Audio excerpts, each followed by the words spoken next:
And we're going to have to get out of this meeting and go to the next link, correct, for the closed session? Correct. You should have 3 links. Well, you may not have because you didn't come to the new member orientation, but the regular board meeting, and then there's a closed session with no video. And so we'll leave this one, go to that one, and then come back to this one. Okay.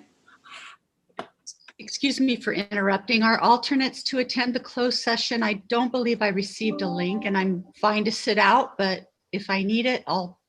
Yeah, generally there's 1 representative per jurisdiction. If you're the alternate replacing the primary for today, then yes, you would join. Okay, I'll sit out and I'll join later then. Thank you. Okay.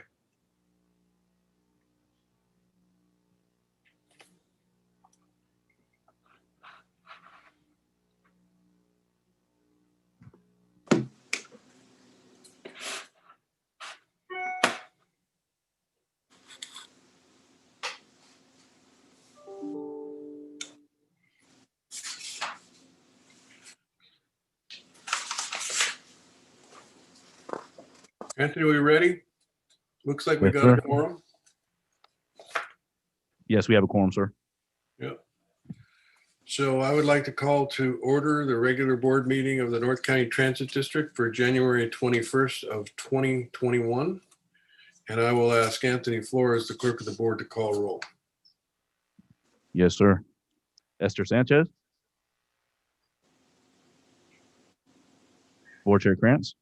Here. Board Member Contreras. Here. Board Member McNamara. Here. Board Member Desmond. Let me see if they're connecting. My apologies. This is Mayor Esther Sanchez. I was going to get some water. Thank Didn't you, come ma'am. fast enough. Thank you. Board Here. Member Desmond. Yes, ma'am. Board Member Quirk. Present. Board Member Edson. Present. Board Member Jenkins. Here? Board Member Acosta. Here. And Board Member Von Wilpert.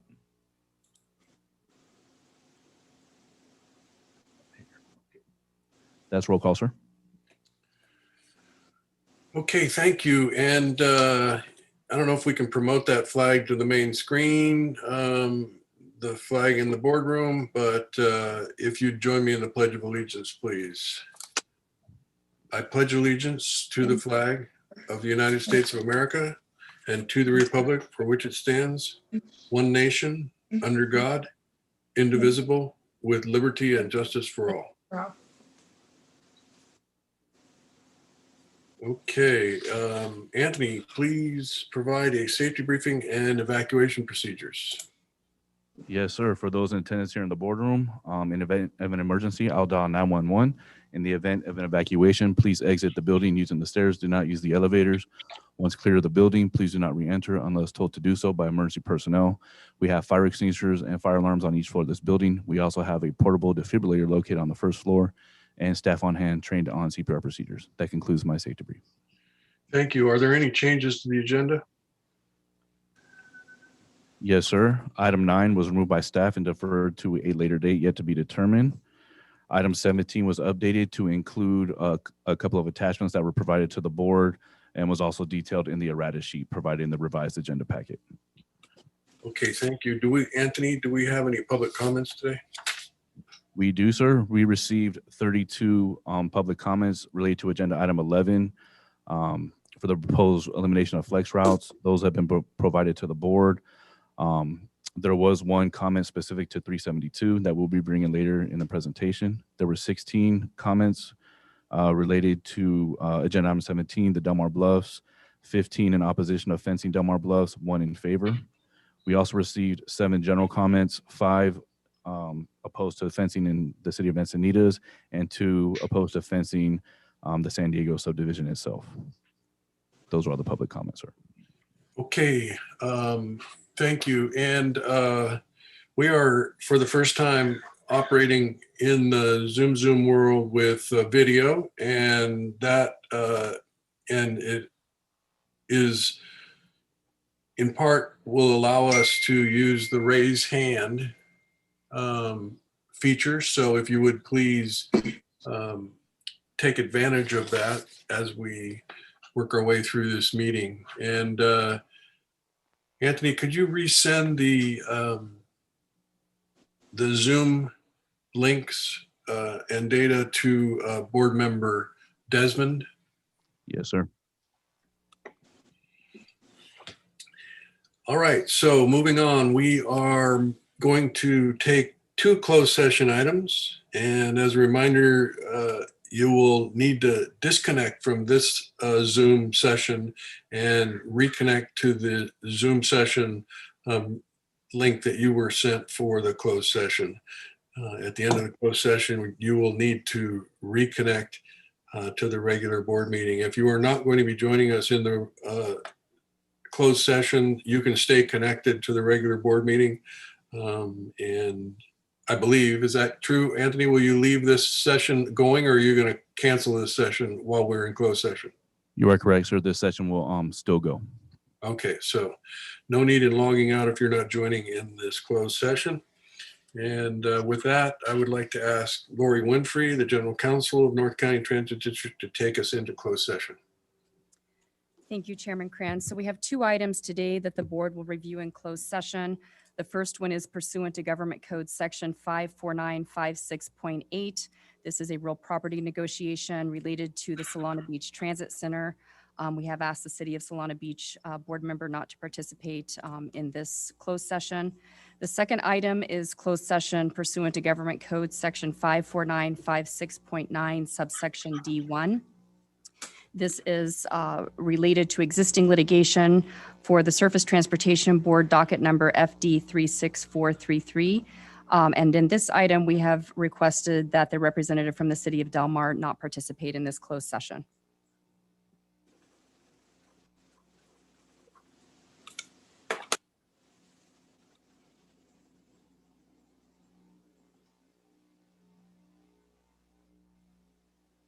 Do I leave now? Yes, ma'am. Is that a And Tony, yes? We all leave? Tony, this is Marnie Van Wilpert. I just want to clarify, I do not come to closed session as a non-voting member, correct? You are correct, ma'am. Okay, thank you.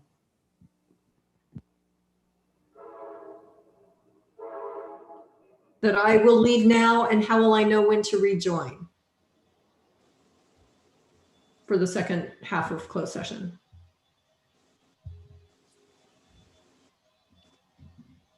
Jewel, I'll ask Anthony, the clerk, but maybe an email, the alert for it. Perfect, thanks.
That Steph Curry's fucking awesome.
Can you hear me, Tony? This is Sharon.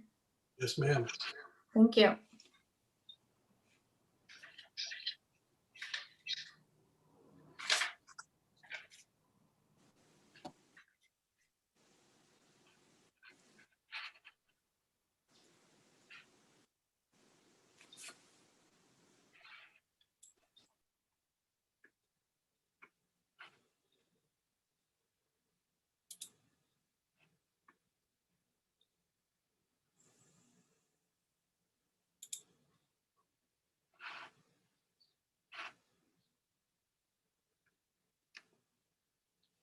Anthony, how's everybody doing there?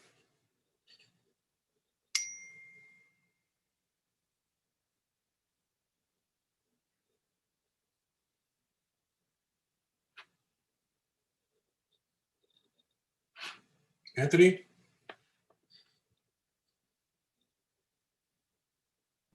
Sorry about that. I was on mute. No problem. So we're just waiting on board member Desmond to connect, sir. Okay.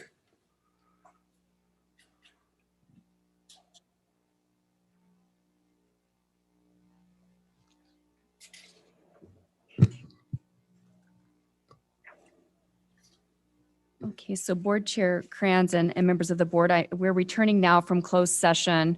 As it relates to closed session item number 1, the board met in closed session to discuss price and terms related to the proposed development at the Solana Beach Transit Center and authorize staff to move forward with negotiations with the city of Solana Beach on a ground lease. As it relates to closed session item number 2, the board met in closed session to receive a status update on the matter pending with the Surface Transportation Board and staff settlement negotiations with the city of Carlsbad and the California Coastal Commission. There is no reportable action on this item. This concludes my closed session report. Thank you. And we're moving on to items B and C, which are the minutes for the regular board meeting of December 17th, 2020, and consent items 1 through 8. Have any items been pulled from consent, Anthony? No, sir, unless anyone would like to pull anything now. Okay. And then may I have a combined motion to approve the minutes? So And moved. Edson? there's a motion by Edson and second. Anybody? Second by Jenkins. All right.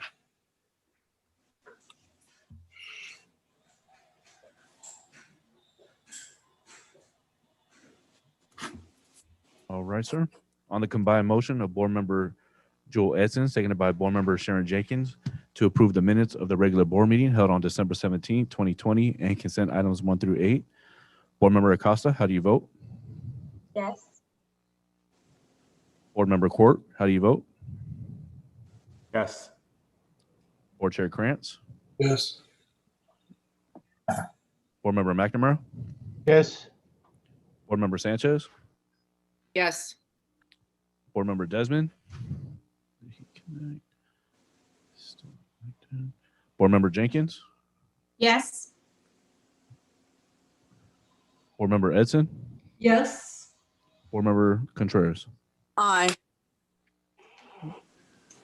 On the combined motion of board member Joel Edson, seconded by board member Sharon Jenkins, to approve the minutes of the regular board meeting held on December 17, 2020, and consent items 1 through 8, motion passes with all board members present voting yes, with the exception of board member Desmond absent. All right, we've got quite an agenda here today. So we're going to hopefully be able to move through fairly efficiently. And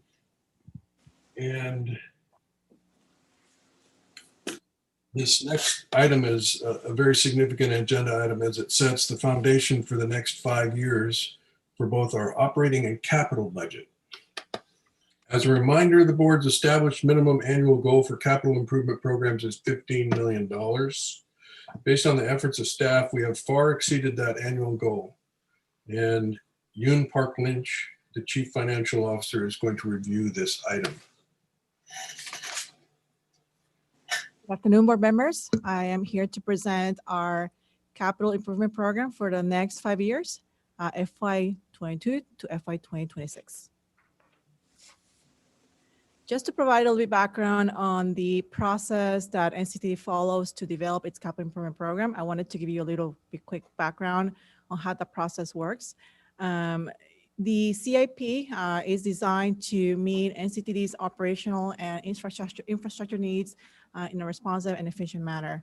Every year, typically around July and August, NCTD's capital program, which is under the umbrella of the Finance Division, works very closely with project managers to identify projects that are in line with the business plan and the initiatives from the district, as well as a transit asset management plan. The Capital Project Steering Committee, which is a committee comprised of several members from different divisions in the district, evaluates and ranks these projects to ensure that the most critical projects are funded. The CIP is adopted every year, and it is reauthorized in June in conjunction with the approval of the operating budget. All projects are approved are programmed with the respective funding agencies, including the Federal Transit Administration, the California State of Good Repair Program, LCTOP, State Rail System, etc. All years beyond the current year are subject to change, and reapproval of projects in the following budget cycles can be changed, meaning that for the purpose of this staff report, the projects that get approved for fiscal 2022 are the ones that are going to be programmed for it with the different funding agencies. However, any projects that are programmed for subsequent years could be changed in the next CIP cycle.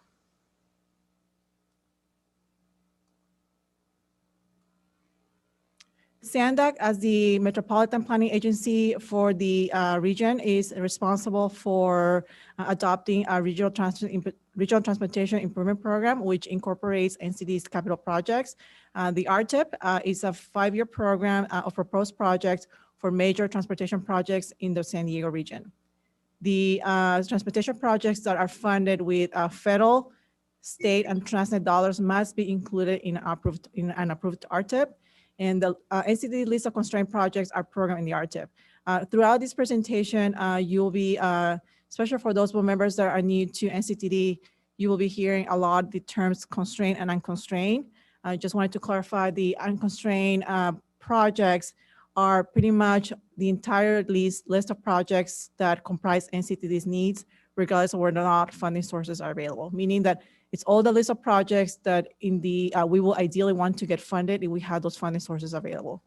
The constrained CIP are those projects that can be advanced in consideration of the fund that we actually have available, meaning that constrained will always be lower than unconstrained. The SANDAC board directors will be scheduled to adopt a final RTIP in February 26, 2021, approximately 1 month from today, which will include NCTD's projects.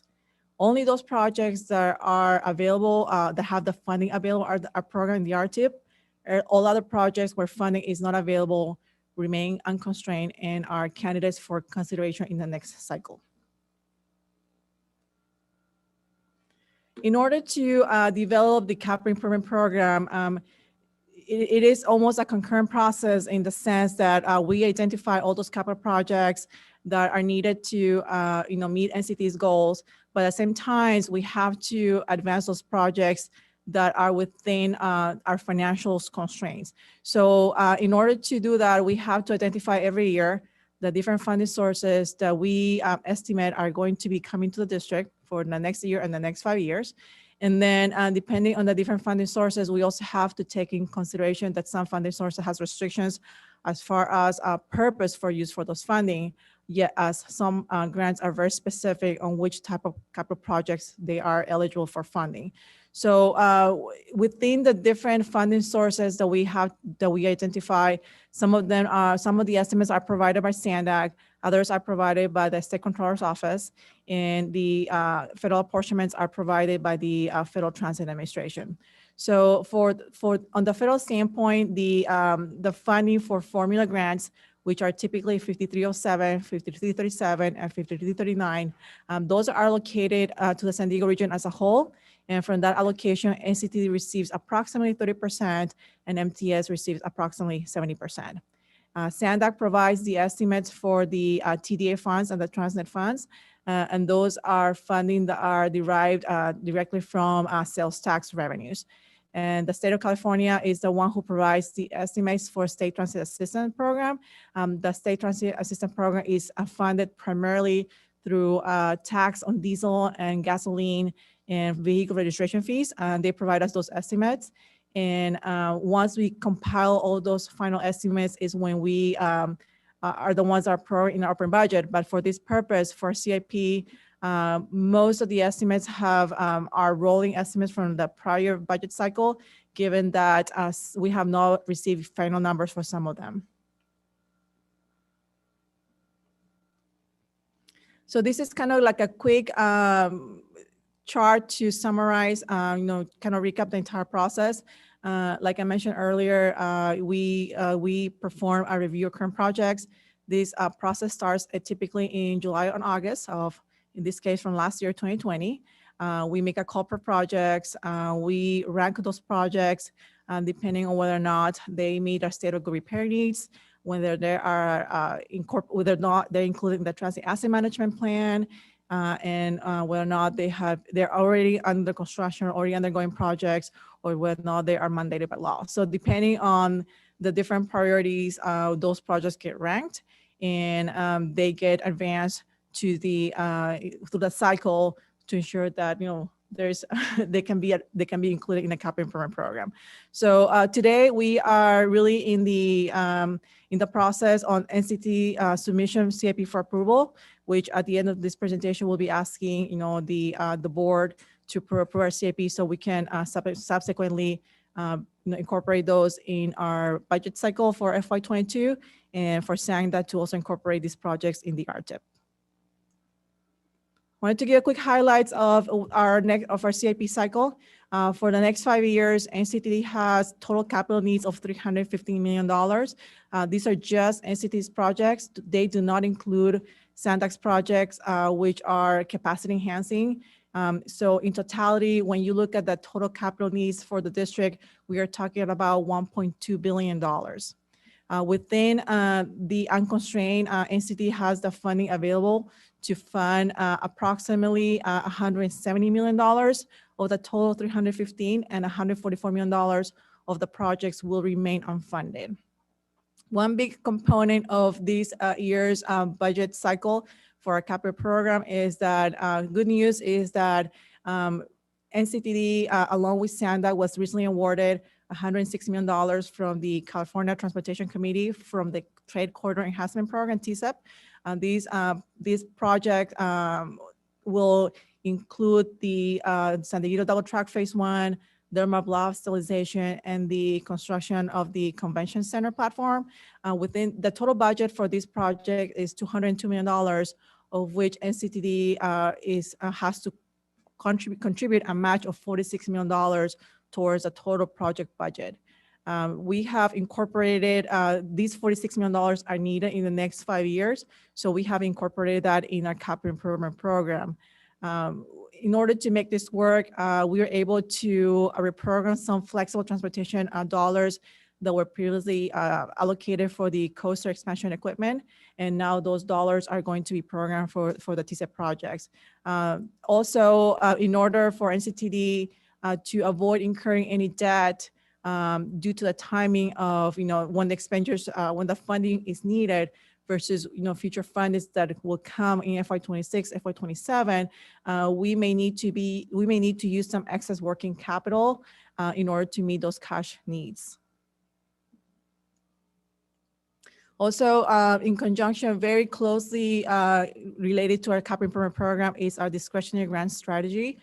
There will be another presentation in February from Katie that will outline our strategy for this coming fiscal year and this calendar year. But we are reliant on our discretionary grants to be able to advance several of our projects within our capital improvement program. The major one is the funding for the hydrogen bus facility, as well as for the purchase of hydrogen buses. So we'll be actively pursuing funding to be able to fund those projects, and Katie will provide more details in the month of March.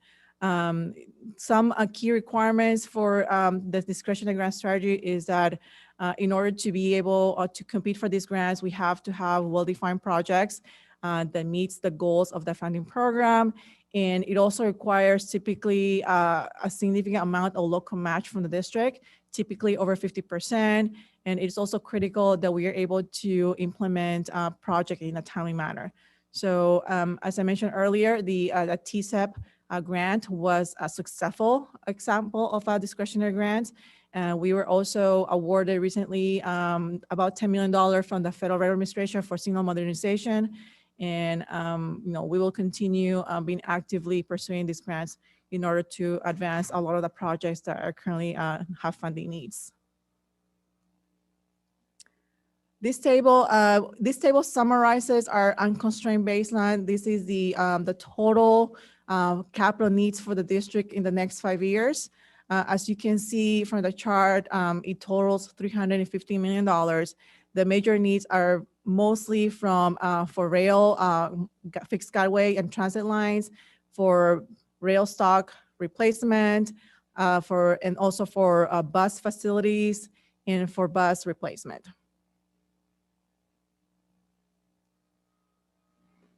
Within the total constraint needs, I'm going to a little bit more details to more specific what makes up that total $350 million. Here are some of the highlights. $40 million for the TCEP project that will fund San Diego Double Track and Delmar Blocks 5 stabilization project.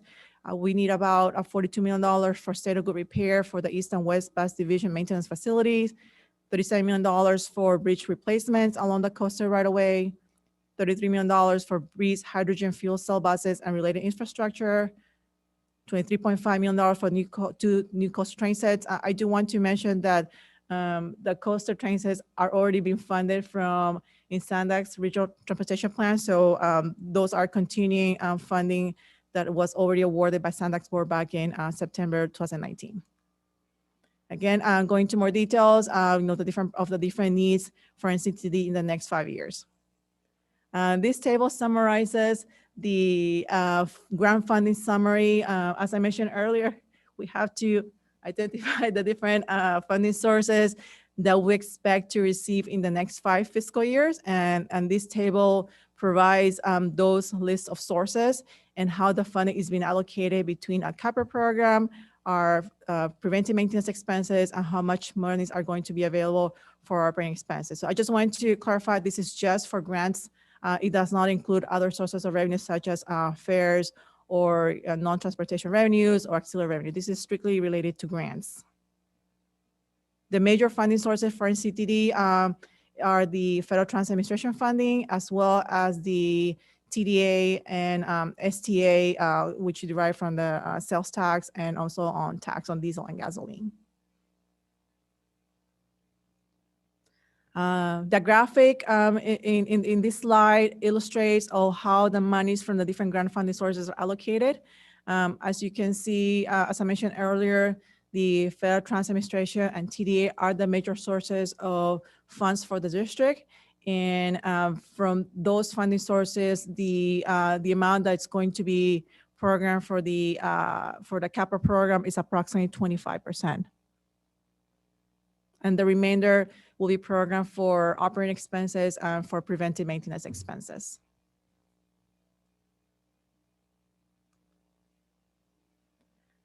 This table, the prior table was the unconstrained CIP. Those are the total needs for the district. This table is the constrained CIP. These are the projects that, considering the fundings that we're going to receive in the next 5 years, we can advance. As you can see that most of the monies are going to be earmarked for rail transit ways. That includes the TCEP projects, $40 million, $45 million that will be used for the San Diego Double Track and Delmar Blocks 5 and the Convention Center. And then right after that, we're going to be using significant amount of money for rail replacements, which includes the 2 standard train sets, 2 locomotives, 1 bi-level car, and some bi-level car overhauls. And third will be the replacement of bus rolling stock. The major investment for the bus fleet will be the purchase of hydrogen zero emission buses and the construction of facility. However, the advancement for that project is highly contingent upon NCTD being successful in applying and obtaining discretionary grants. This table here is the illustrate the constrained to unconstrained. The gray area, including the orange area, are total needs, and the orange area is what we can actually fund in the next 5 years. So as you can see, for this coming fiscal year, we are able to fund approximately 80% of our capital projects. We'll be relying quite a bit on remaining CARES Act funding in order to be able to support operations, and that allows us to be able to fund much more than the $15 million minimum required by the board, because we have those extra dollars that are going to be carrying over to FY22. But as time goes by and we have less of those dollars available, as you can see, the amount of projects that we can fund starts decreasing, meaning that in FY23, we're only going to be able to fund 78% of our capital projects, subsequently to 52 and so on. And in a 5-year total, about half of our projects are going to be funded and the other half will remain unconstrained. And this is an cumulative basis. It just shows over a period of time the relationship between total capital needs versus the projects that can actually be advanced. So over the course of 5 years, we'll be funding approximately half of our total needs. This list provides a detail. I'm not going to go through the entire list. It's included as an attachment to the staff board agenda item, but it lists all the different projects that we intend to fund. This is listed by FTA scope. And as you can see, major items are under bus rolling stock. It's for the purchase of the hydrogen buses. And that's over the course of multiple years. And then as we move along, you can see that we have the T-STEP San Diego double track and also the coaster vehicles for SANDAG. And to summarize, what are the critical unfunded projects? This is the list of projects that we are not going to be able to fund given our financial constraints. Approximately $39 million for the East and West Bus Division Master Plan improvements, $23 million for CNG Breeze fleet replacement, $29 million for bridge replacement along the coastal right away, $8 million for a new GAO building. So these are the major items that will remain unfunded. So with that said, that concludes my presentation, and our staff recommendation is that the board approve the proposed fiscal year 22, fiscal year 26 CIP budget based on the estimated federal and non-federal funding levels. Those are included in attachments 10A and 10B in the staff report. Also to forward our recommendations to the SANDAG board directors to approve the proposed fiscal year 2022 CIP as attachment 10C and operating expenses as attachment 10B for inclusion in the 2020 Regional Transportation Improvement Program, and the board to approve that Transnet funds be used for operating expenses with a pledge that the district will expend the funds in compliance with the requirements of the Transnet ordinance and expenditure plan. So with that concludes my presentations. I am open for any questions. Board Member Jenkins. Thank you. That was very quick. I have a couple questions. On page 4, where you talk about the allocation of 70% and 30%, how is that determined? That is determined based on the estimated population among the service area for NCTD and the service area for MTS, which is approximately 70-30%. Okay, so does that change with the census at all? Once we get census results, or not related? Unrelated, because population was one of the considerations, but also the kind of the apportionments that would take place within the federal funding sources and how they would be allocated to the agency. So it captures all of that. It's been a historic agreement that both agencies respect and believe provide a fair allocation to the respective agencies. Okay. My next question, on page 7. Let me go back here for a minute, just a minute. You might have touched on this on another page after this, but I made a note on here. Where do we stand on the funds for Delmar Bluffs 5? I know on, oh, there it is. On page 9, you said there was 41.7 for double tracking and Delmar Bluffs 5. Do we have Delmar Bluffs 5 covered yet entirely? Yes, it's fully funded based upon the Okay. grant application. Okay, okay. And then my next question is regarding Ansnet. Since that's tied to sales tax, I believe, how are you factoring in into sales tax, or is Sandag giving you those numbers? So Sandag provides the estimate for the upcoming Okay. 5 years for both TDA and Transnet. This CIP was developed based on the estimates that we had during the development of FY22 budget. The good news is that so far it looks that sales taxes are slightly higher than what originally estimated. So, but these estimates were provided by Sandag. Okay, thank you. That's all I have. Okay, Board Member Quirk. Hi, thank you. Will there be an opportunity to discuss the capital spending, this year and for future years within the context of results, what we're trying to achieve here, ridership numbers across the various modes of transportation specifically? And I just say that because my general understanding is that ridership numbers are down across a variety of modes over the last 6, 7, 8 years pretty steadily. So I'm just trying to understand what are our goals from all of this spending. Appreciate that we might not be able to answer that right now, but at some point in the future, I'd like to pair those two together. So the answer is yes. So this is just setting the framework for the capital and operating budget. And so there are going to be plenty of opportunities for discussion as the board considers and approves a budget for fiscal year 2022. Okay, thank you. Okay, do I see a raised hand for a motion?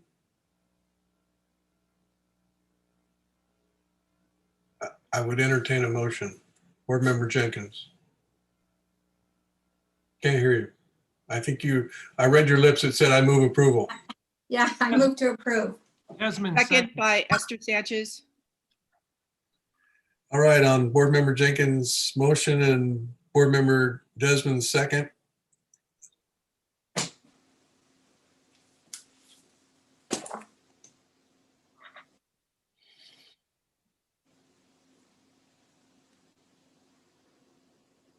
On the motion of Board Member Sharon Jenkins, seconded by Board Member Jim Desmond to approve agenda item number 10. Board Member Acosta, how do you vote? Aye. Board Member Quirk? Yes. Board Member Krantz? Yes. Board Member McNamara? yes. Board Member Sanchez?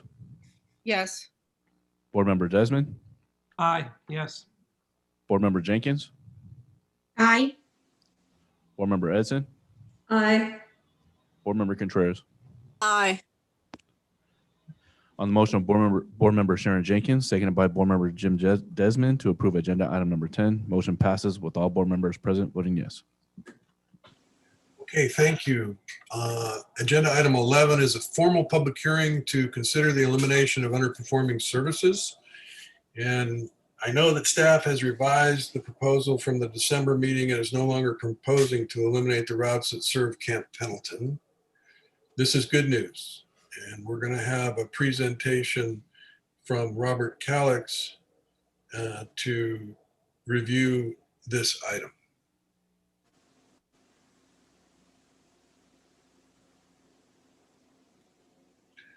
Turn on your mic. Thought it was on. It looked green. Sorry about that. Again, Robert Calix, thank you very much for allowing us the opportunity to present this to you. I'm also joined here with Bradley Sarin, who's our Civil Rights Officer in the General Counsel Office. So we're both going to be going through the process of what we did since we last met back in October. And back then, you authorized us to provide detailed information to the general public and receive and consider public comment for the 3 different flex routes, 372, 392, and 395 in advance of the public hearing, and set the public hearing date for today, January 21st, so that we can consider the proposed elimination for those 3 routes. So the requested action today is to review staff recommendations regarding flex routes 372, 392, and 395, receive and consider the public comment, close the public hearing on staff's recommendations regarding flex routes 372, 392, and 395, and approve the elimination of Flex Route 372 effective with the April 2021 service change. As you can see, we're not seeking to eliminate Flex Routes 392 and 395, and we'll explain the reason for that in the next coming slides. And as for Flex 372, we have initiated alternative service options with Sandag's iCommute Guaranteed Ride Home program, which we will describe to you in the ensuing slides. So if you can go to the next slide, please. And this is just a brief overview of each route. When you look at Flex Route 372, it takes you from Escondido all the way to Ramona. We have Flex Route 392, which takes you from Oceanside Transit Center through different areas of Camp Pendleton, along with Flex Route 395. We can go on to the next slide, too. Now, the question is, why did we take Flex Routes 392 and 395 off the table? Because based on the public comment and internal considerations and discussions that we've had, we determined that more time is needed to evaluate alternative service delivery options for Flex Routes 392 and 395 to include potentially contracting or subsidizing transportation network companies to provide service to Camp Pendleton from designated transit stations. We intend to develop an alternative plan for service delivery to be implemented no later than April 22 service change. And for this reason, we withdrew our proposal to eliminate these 2 routes. Let's go on to the next slide, please. Service standards that we have here at NCTD takes us through a different set of, like a evolution of analysis to determine whether we're going to modify the service, whether we're going to reduce the service or eliminate the service. And that includes public engagement. So prior to even proposing this, for the last number of years, we have engaged the public, we have informed the public of the service, of not only Flex Route 372, but the others as well, so that we can do everything possible to increase ridership and increase revenue. However, all the things that we have done, we have still had very low performance and inefficient service supporting the proposed. And this is one of the reasons and the rationale for supporting the proposed service elimination. Let's go on to the next slide, please. A little background. Flex Route 372 was implemented to provide a midday ride option for Flex Route 371 customers who found themselves needing an unplanned ride home due to an illness or family emergency. Flex Route was established in 2011 when TNCs, or Uber and Lyft, were not as prevalent as they are today, and the fare for the Flex Route 372 was set at $10 per ride to mitigate the cost for a taxi at that time that ranged anywhere from $25 to $60 in 2011. Ridership has been low, even though the Flex Route was promoted through our Rider's Guide, Take One's website posts, and social media outlets. Let's go on to the next slide, please. Now, one of the steps that we also do look at is passenger utilization and route performance in terms of ridership and cost.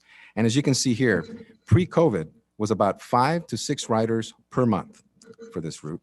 This is an average where some months today we're down to no riders. So this is one of the rationales that go into the analysis and to the recommendation of why we're proposing to eliminate this particular route. Now, in addition to all of that, we need to do public engagement activities. We need to engage our customers to ask them what they think about what we're proposing to do. And in doing so, last year, we did a number of events. We held events during the week of November 16th at the Oceanside Transit Center, at Escondido, and at San Luis Rey Transit Center to engage our customers regarding this. In addition to that, we held 2 virtual events, one in the evening and another in the morning on a Saturday, so that we can engage folks at different times to get their input. And they were required to register for the event, and we were asked them questions. We had staff out there engaging them, and as a result of that, we got all the input that we were using to make the recommendations we're making today. These events were posted on gonctd.com, our social media, local newspapers, and on board our Flex vehicles so that we can inform our customers. And if you can go on to the next slide, please.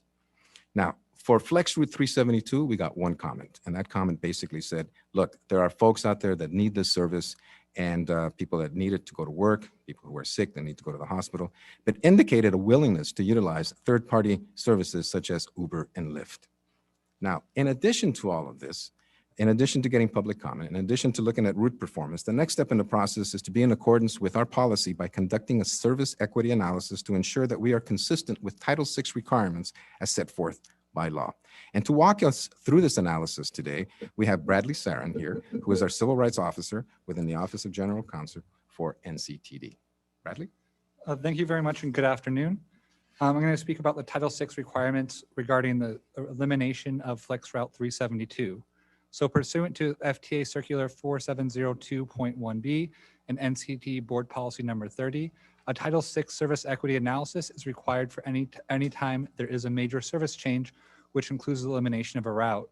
And the purpose of that service equity analysis is to evaluate whether that change will have a disparate impact on minority populations or a disproportionate burden on low-income populations.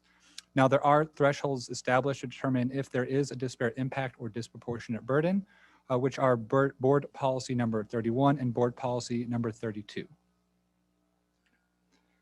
So Board Policy 31 is for a disparate impact on minority populations, and the threshold that it sets is that a disparate impact occurs when the minority population affected by a major service change is 10% or more than the average minority population of the NCTD service area. In addition, a disparate impact may also occur when the non-minority population benefits from a major service change by 10% or more than the average non-minority population of the NCTD service area. If there are potential disparate impacts identified, at that point in time, NCTD needs to evaluate whether there are any other alternatives that serve the same legitimate objectives, but lessen the impact on minorities based off of race, color, or national origin.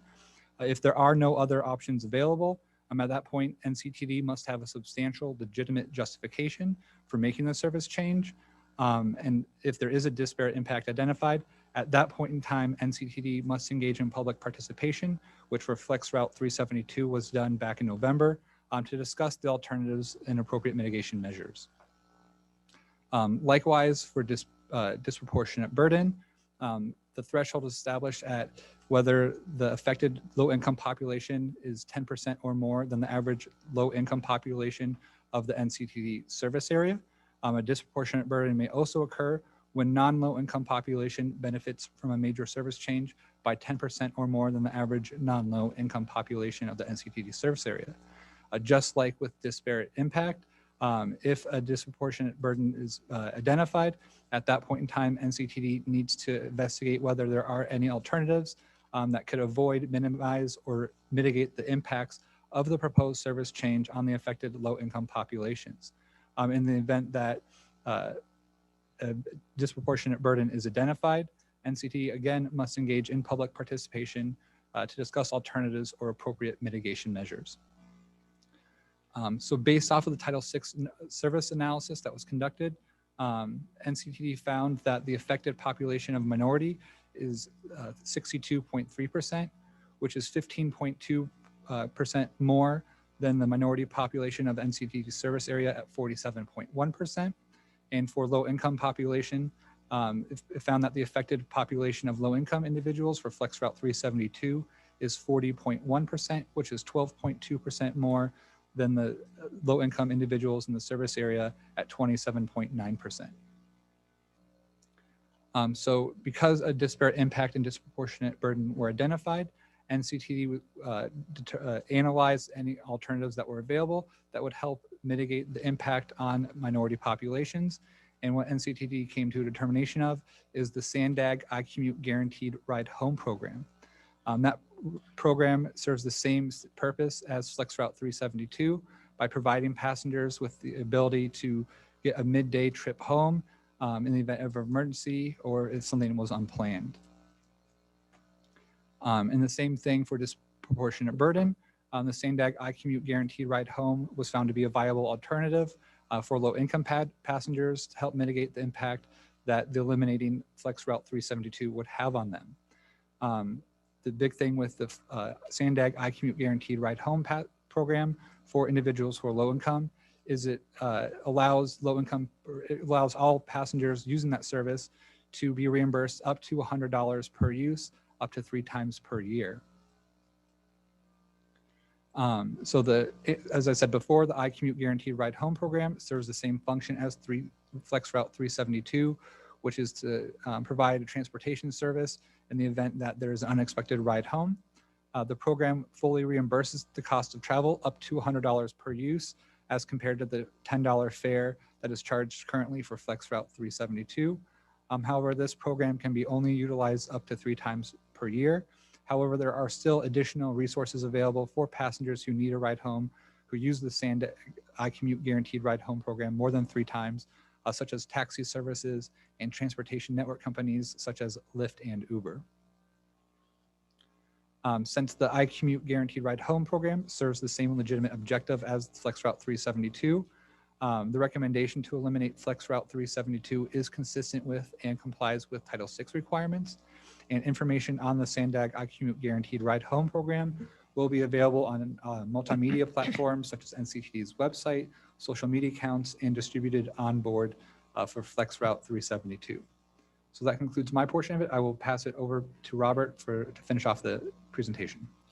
So in summary, you can see that based on the performance analysis and the results of the Title VI service equity analysis for FlexRoute 372, staff recommends the elimination of FlexRoute 372. To mitigate the disparate impact and disproportionate burden, eliminating FlexRoute 372 would have on minority and low-income populations, NCTD staff is recommending a viable alternative with Sandag's iCommute Guaranteed Ride Home program. Therefore, our recommendation, go on to the next slide, we recommend that the Board of Directors review our recommendations regarding the FlexRoutes 372, 392, and 395, receive and consider the public comment that we have obtained, and then following all of this, in consideration of public comment, staff further recommends that the NCTD Board of Directors close the public hearing on staff's recommendations regarding FlexRoute 372, 392, and 395, and approve the proposed elimination of FlexRoute 372 effective with the April 2021 service change. And that concludes our presentation. Okay, very good. Are there any questions? Board Member Edson. Yes, thank you. Thank you for the presentation. You answered many of the questions that I had after reading the staff report last night, but I did have a couple of other questions. One is in regard to the frequency of use of the riders, of the few riders that are actually utilizing 372. With the iCommute, as I understand it, they can only use it 3 times a year. So are they using, is the frequency of usage regular, once a week? Is it, you know, and what are those other options that are available other than just going to a TNC? Those are basically the other options, is the Guaranteed Ride Home program or the TNCs, and of course taxi. In terms of the number of riders, it's the average, we averaged it out to 5 or 6 per month, but there were months where no riders were there at all. And are we able to qualify or quantify in terms of how many people, how many times each person is taking it? We don't have that information handy at this point. And we found that it was so infrequent that was the reason why we're proposing the elimination today. Okay, and is there anything being done to offer or advertise to the people that might be counting on 372 to bring them some awareness of these other services and their availability and how to actually sign up for them? Yes, we will be, first of all, we will be letting all the customers know on the FlexRoutes what we're doing. We will also provide information on the vehicles. We will provide information on site, online, and we'll be able to inform everybody that we can through every means possible. And if necessary, advertise on our local papers just to make sure that that message gets out, and that we'll provide this option of the Guaranteed Ride Home as well as the TNCs that are available. Okay, thank you. Okay, Board Member Jenkins. I have a question about kind of tagging on to what Jewel just asked. You had said previously that there were 5 to 6 riders per month, and now there's 0. So if they're not currently riding 372, how are they gonna know? I mean, you have these other avenues, but if they don't explore those, then basically they're going to show up one day to try to get 372 and it's not going to show up. Well, we will post that information at the stations where they usually do show up. We will go ahead and inform as best as we can in terms of providing the information out there. We found a overwhelming majority of folks use the online service, whether it's going to be through the mobile app or whether it's going to be through their desktop in terms of obtaining information and seeking information. It's going to be promoted at our stations so that when people go there and they want to see during those, particularly during the months, the next 3 months coming up, all the way through April and May, so that we can let people know of the changes that have taken place. Okay, thank you. Okay, Board Member Contreras. Thank you. So with Flex Route 372, this is reservation only, right? Yes. Just to clarify. So if no one's making a reservation, what is the true cost to North County Transit District? Because I just have an issue with eliminating a route that we've already seen establishes an additional burden to communities of concern during a pandemic, when we know even if it's, one person writing it, there aren't so many alternatives right now. So I do have an issue eliminating a route during a pandemic. And I'm just curious to know if this is reservation only, what is the cost of leaving this route in place? Because it doesn't seem like it's going there and not picking anybody up. If it's through reservation only, then it seems like the service is limited to the times of when it's being reserved. So I just have questions on clarifying that. Thank you. And I'm going to address a little bit. So as detailed, I think in the staff, in the PowerPoint and the staff report, the cost that we can document is actually relatively low. It's not a lot of money. The issue really is the productivity impact and the resource allocation to be able to do it. So you're absolutely right. Because it's a demand response, it only runs when someone books a trip. The challenge is that you always have to have a person who's available and a vehicle that's available to provide that trip.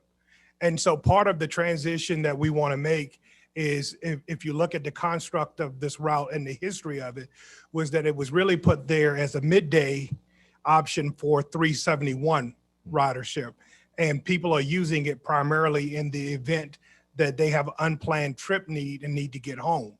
And so that's why we thought that this maps over nicely with the iCommute program, because that's the intended purpose of that program.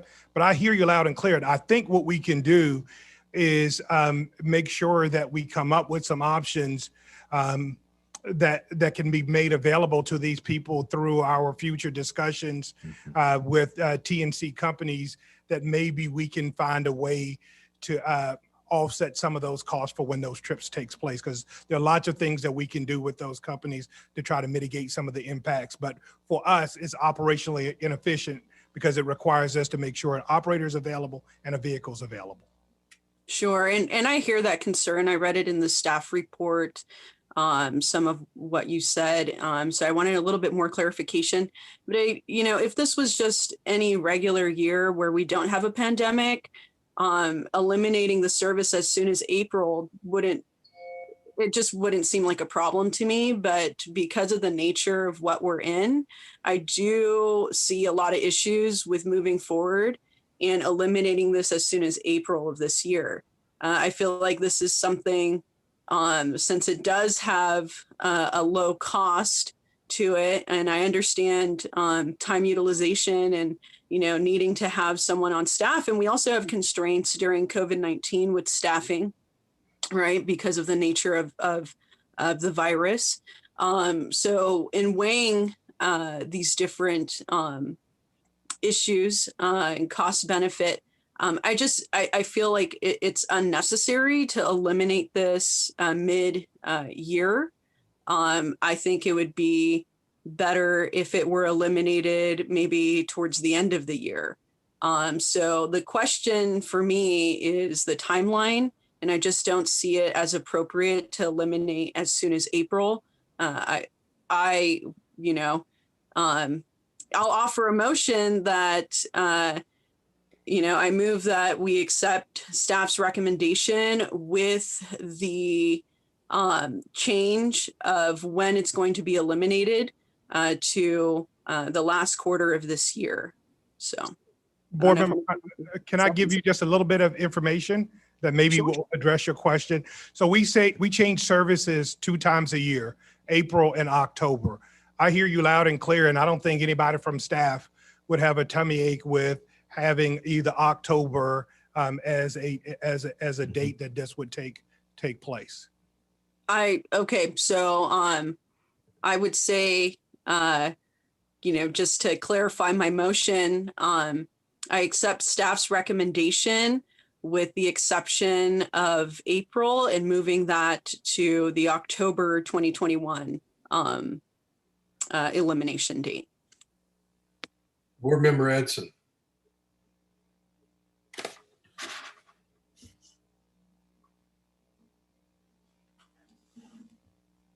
Board Member Edson. I second that motion the second time.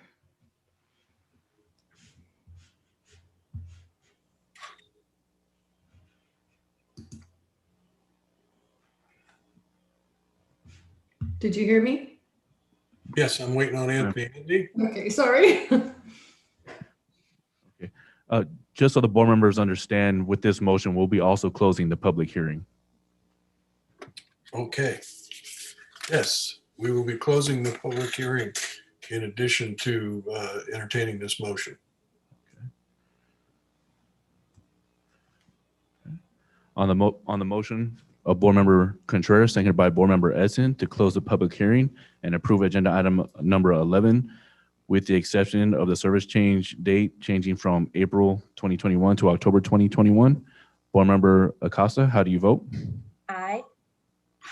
Board Member Quirt? Yes. Board Member Krantz, Board Chair Krantz, sorry. Yes. Board Member McNamara? Yes. Board Member Sanchez? Yes. Board Member Desmond? Yes. Board Member Jenkins? Yes. Board Member Edson?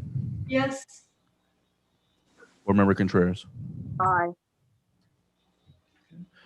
On the motion of Board Member Contreras, seconded by Board Member Edson, Board Vice Chair Edson, to close the public hearing and approve agenda item number 11, with the exception of the service change moving from April to October 2021. Motion passes with all board members present voting yes.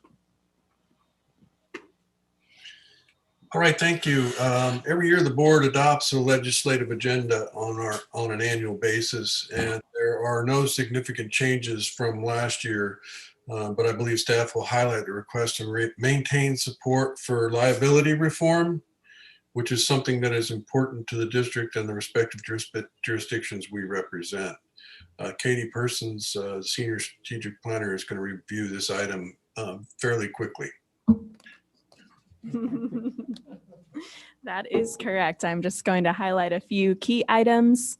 My mic is on, and then I'll hand it over to Jacob to discuss liability in a bit more detail. I have no promises of being quick. So on here, you'll see the key dates as it relates to the state legislative cycle this year. I'll highlight 2 of those dates. Tomorrow is the deadline to request legislative counsel to draft language for any bill that may be introduced. And our legislative advocate, Townsend Public Affairs, has requested basic intent language to meet this deadline. And the second deadline that I'll highlight is February 19th, which is the last day to introduce legislation. Hopefully I can advance the slides. There we go. So here is just a quick snapshot of anticipated legislation for the year. And this may change as we move through the legislative cycle. An important resource that I'll point out for anticipated legislation is our monthly intergovernmental affairs report that is included typically as the first agenda item in each monthly NCTD Board of Directors agenda packet. And that report includes state legislative activity on a variety of topics, grant funding opportunities, and specific tracked legislation that is relevant to NCTD. And here on this screen, you'll see the proposed legislative agenda that is also attached to the staff reports. And as Tony mentioned, the majority of these goals have carried over from the previous year's legislative agenda. And then in red here, you'll see the key change from the previous year. And with that, I will hand it off to Jacob. All right, that part was quick. Now we get into it. So normally Richard Harmon would come in for this. I'm going to cover him today. Unfortunately, he couldn't be here. In terms of liability reform in California, historically, there have been very few examples of actual legislation that have been introduced. There's been a general resistance to removing avenues for parties to seek claims and relief due to any negligence by the agencies or property owners. Very similar to what we've seen in CEQA legislation changes. Generally, where there's any hint of changes in the process that could actually limit the ability to seek relief or mitigation for environmental impacts, we've seen general opposition to that proposal. The only real reform that we've seen in this area has been capping the amount of time that the courts have on CEQA challenges in very specific instances. So we haven't had broad changes in that area. And Richard informs us the same has been true on the liability reform aspect. There have been several proposals in the past to change liability for state transportation infrastructure, specifically with Caltrans. However, those have never made it off of the planning stage, and nothing was ever introduced in terms of a legislative action. No authors were basically willing to support it. Perceived opposition has resulted in almost no bills being enacted or introduced. The last one was in 2017, would have limited the amount of damages that Caltrans is responsible for under specific limits. But due to opposition from the Assembly Transportation Committee, it was never even considered. So a bit of an uphill battle, to say the least. We do have a couple legislators in our delegation who may be open to considering at least the introduction. But again, resistance is going to be very strong to this. In terms of summary of nationwide liability caps, many states do in fact have liability caps. They generally fall into the two examples that I have here. The first is just sort of a single stage liability cap. The example that I have here is from Alaska, where damages awarded arising out of any single injury or death don't exceed $4,000 or cannot exceed $400,000. The next example is from Colorado, and this is sort of a two-tiered attack where you have a per person and per occurrence limit. And these are basically the two that the state limitations have fallen into. Almost all of these, however, have a prohibition against punitive damage awards against the state. Similarly, we have that in California already. So just actual damages that can be shown. The states that do not have regulatory caps are very limited to the 11 here. So we've got Arizona, Arkansas, California, Connecticut, Delaware, Iowa, Michigan, Nebraska, New York, South Dakota, and Washington. Almost all of these also contain a prohibition against punitive damages award against the state. So again, it's just limited to actual damages. However, in our instance, our biggest liability that we have, and we've spoke about this many times, is actually the rail line. Because of the federal rail liability cap of $295 million. That would still be there in all instances. So even if we had a state liability cap, any claimant could remove that to federal court and then be under the jurisdiction of the federal cap of $295 million. So for our biggest liability side under the rail, state liability cap is not of much use. It would really be more on property related claims, so trip and falls, or under the bus, which we have not really breached even our $2 million self-insured retention as we've presented to the board in the past. So the usefulness of there is in question. State caps are generally challenged when a jury verdict exceeds the statutory limit. The main basis for this is constitutional in nature. So the first category falls under equal protection and due process. Basically that the argument from the plaintiff's bar is that the plaintiff's recovery should not be dependent on whether the defendant is a private or public entity. So where we have state liability caps, again, they are traditionally imposed on state agencies, not on private citizens or property owners. And so the equal protection argument is it shouldn't matter who the defendant is to influence the recovery of a plaintiff. The second is separation of powers, access to courts and right by trial by jury. Again, these are all sort of constitutional arguments. Basically, the state's legislature should not impose upon the court what the jury award limitation should be. Again, the successes of attempted challenges, they vary significantly. Generally, they don't get to overturn the state legislature there, but they have been able to, in certain instances, get around those award caps by finding it, not as punitive, but as evidence of actual damage award or whatever the argument is. To date, the U.S. Supreme Court has not ruled on the constitutionality of these provisions, so it's still up in the air, which also leads to a little more uncertainty in this area.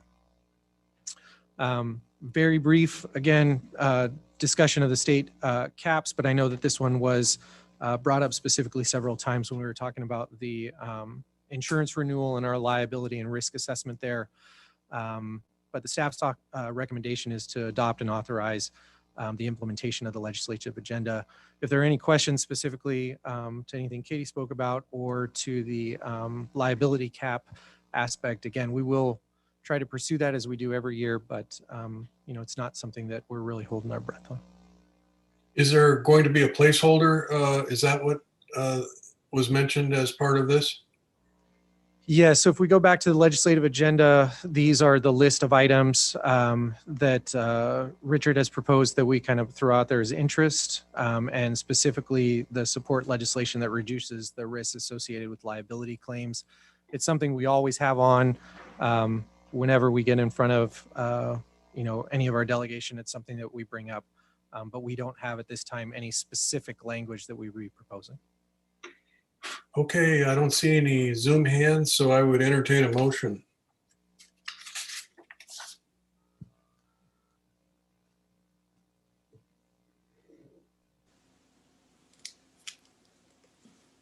Board Member Quirk.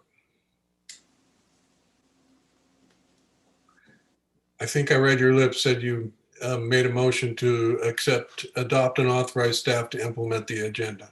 I did. Okay. And Board Member Jenkins? I'll second that motion. Okay, thank you.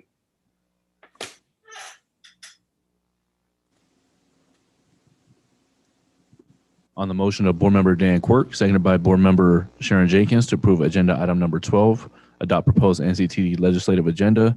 Board Member Acosta, how do you vote? Yes. Board Member Quirk? Yes. Board Chair Krantz? Yes. Board Member McNamara? Yes. Board Member Sanchez? Yes. Board Member Desmond? Yes. Board Member Jenkins? Yes. Board Vice Chair Edson? Aye. Board Member Contreras? Aye. On the motion of Board Member Dan Quirk, seconded by Board Member Sharon Jenkins to approve agenda item 12, adopt proposed NCTD legislative agenda. Motion passes with all board members present voting yes. Okay, thank you. Moving on to item number 13, Tracy Foster, the Chief Development Officer, will review this item. Thank you, Chairman Krantz, and good afternoon again, board members.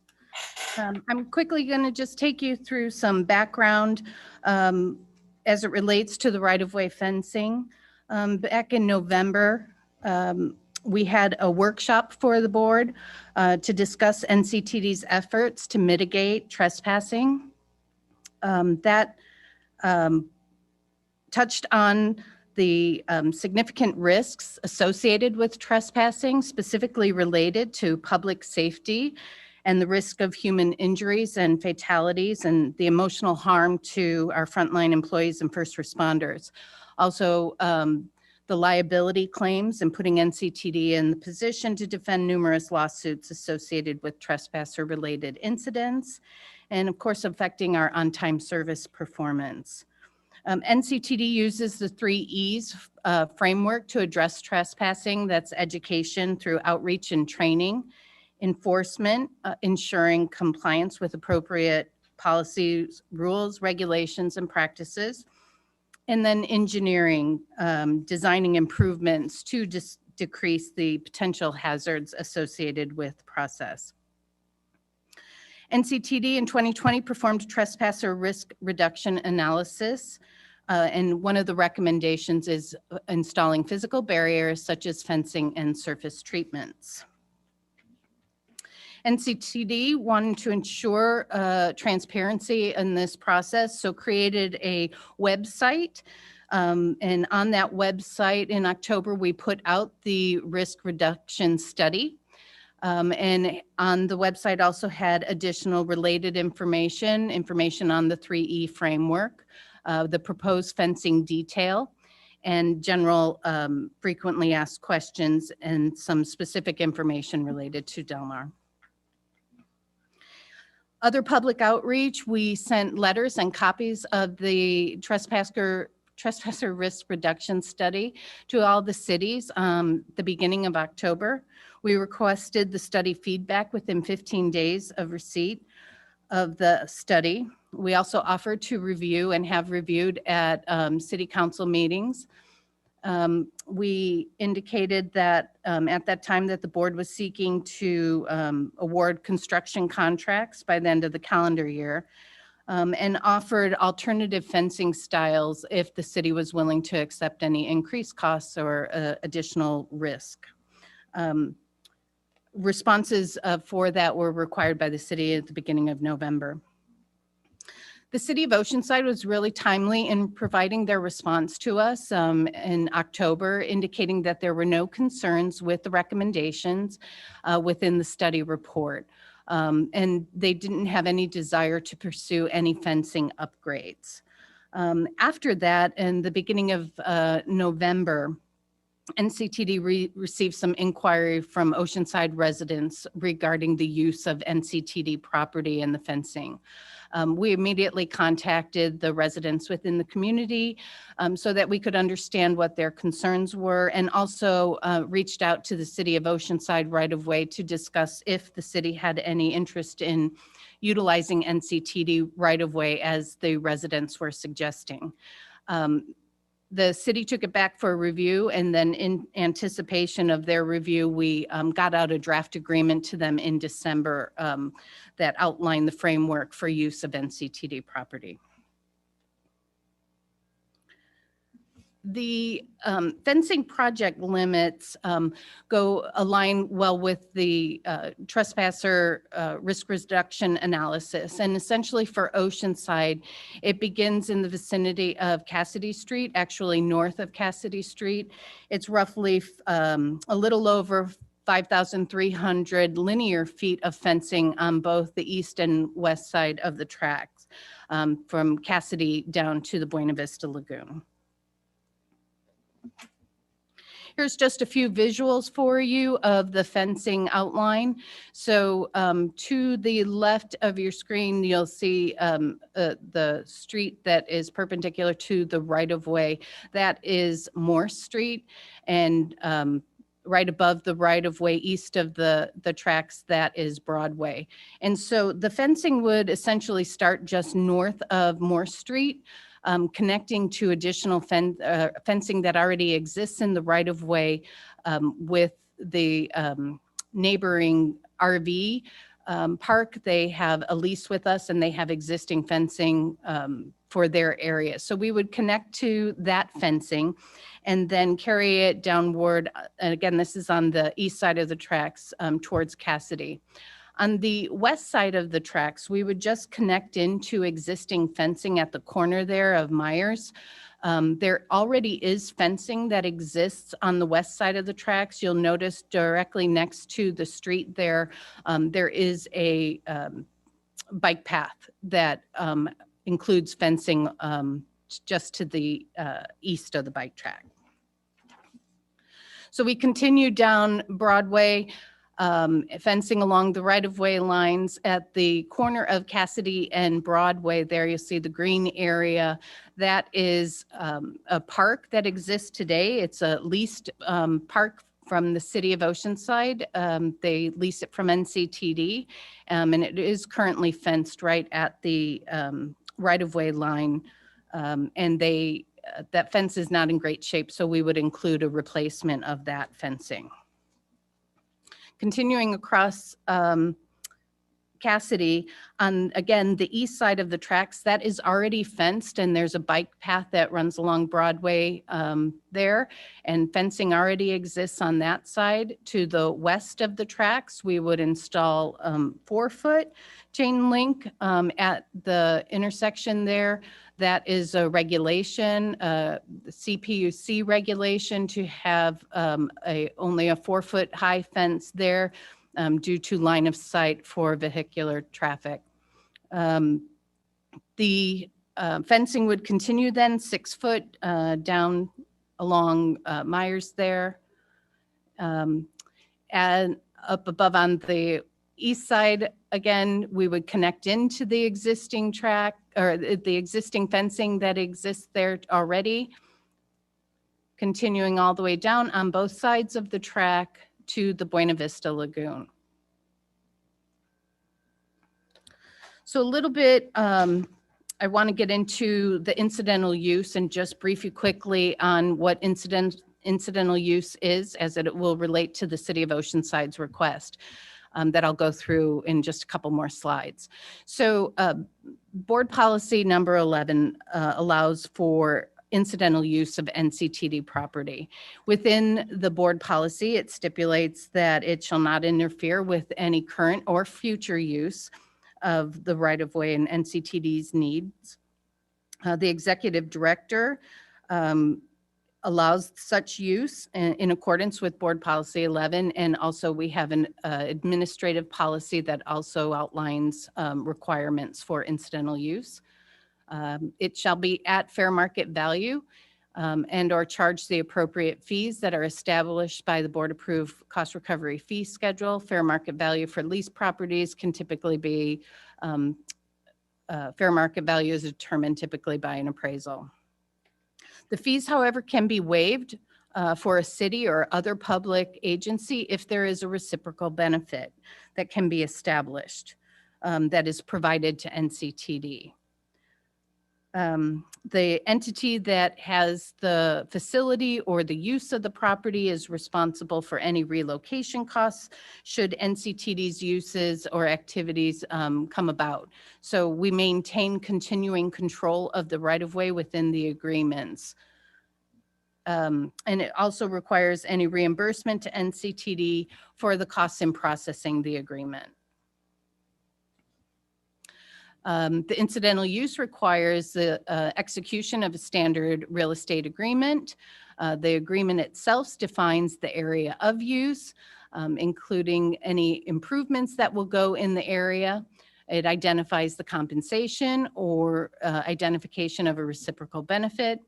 Maintenance obligations are typically of the entity, and the acceptance of risk and liability for the use of the property. So as I mentioned, the residents had a request for the incidental use of NCTD right-of-way, which we reviewed with the city, and the city made the request to us as to would we be open to it. It's for the east side of the tracks, specifically at this time, north of Moore Street and south of Cassidy, for the use of recreational and parking use. And this use would actually shift the fencing alignment further west and closer to the tracks to allow such use. The city's use of our property would require them to identify specifically the area that they would like to use.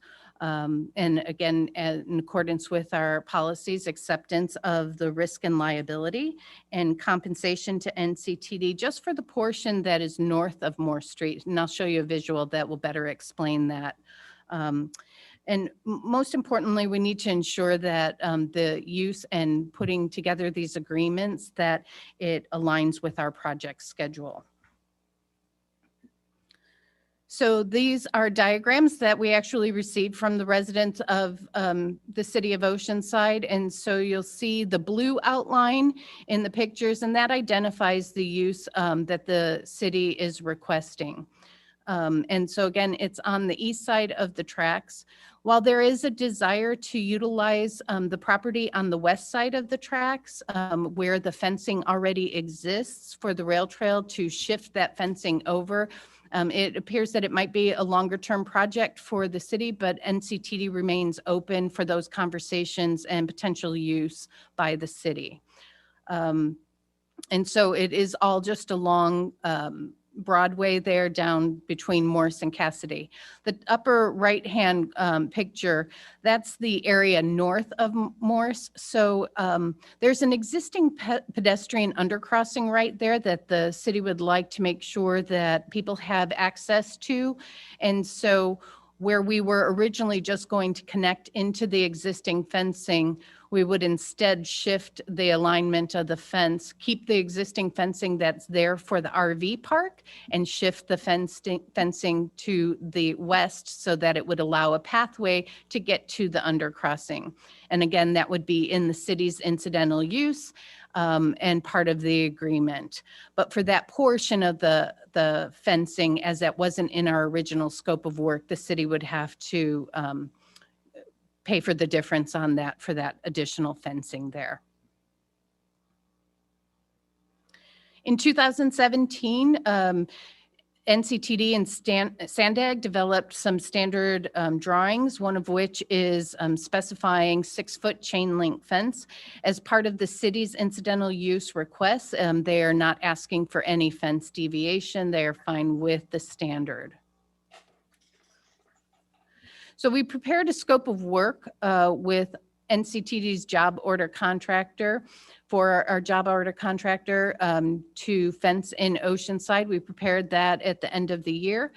It's under an agreement, the job order contract agreement that was approved by the board of directors in September of last year. The fencing scope includes boundary surveys. So again, along the right of way, in the areas where if the city is not going to utilize.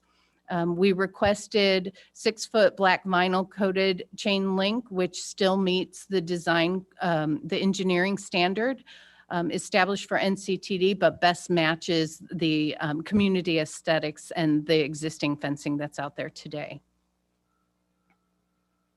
As part of the JOC process, just a little background on that, it includes a joint scope meeting with XBON so that we can address any topography issues that exist along the right-of-way.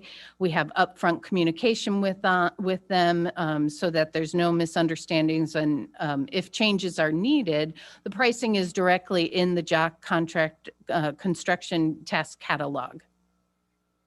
So on November 17th, we issued a request for proposal to XBON Development for fencing within the city of Oceanside along the right-of-way. On December 29th, XBON did provide to NCTD their proposal in the amount of $407,841, which was determined to be in accordance with the task catalog pricing and the bid adjustment factor.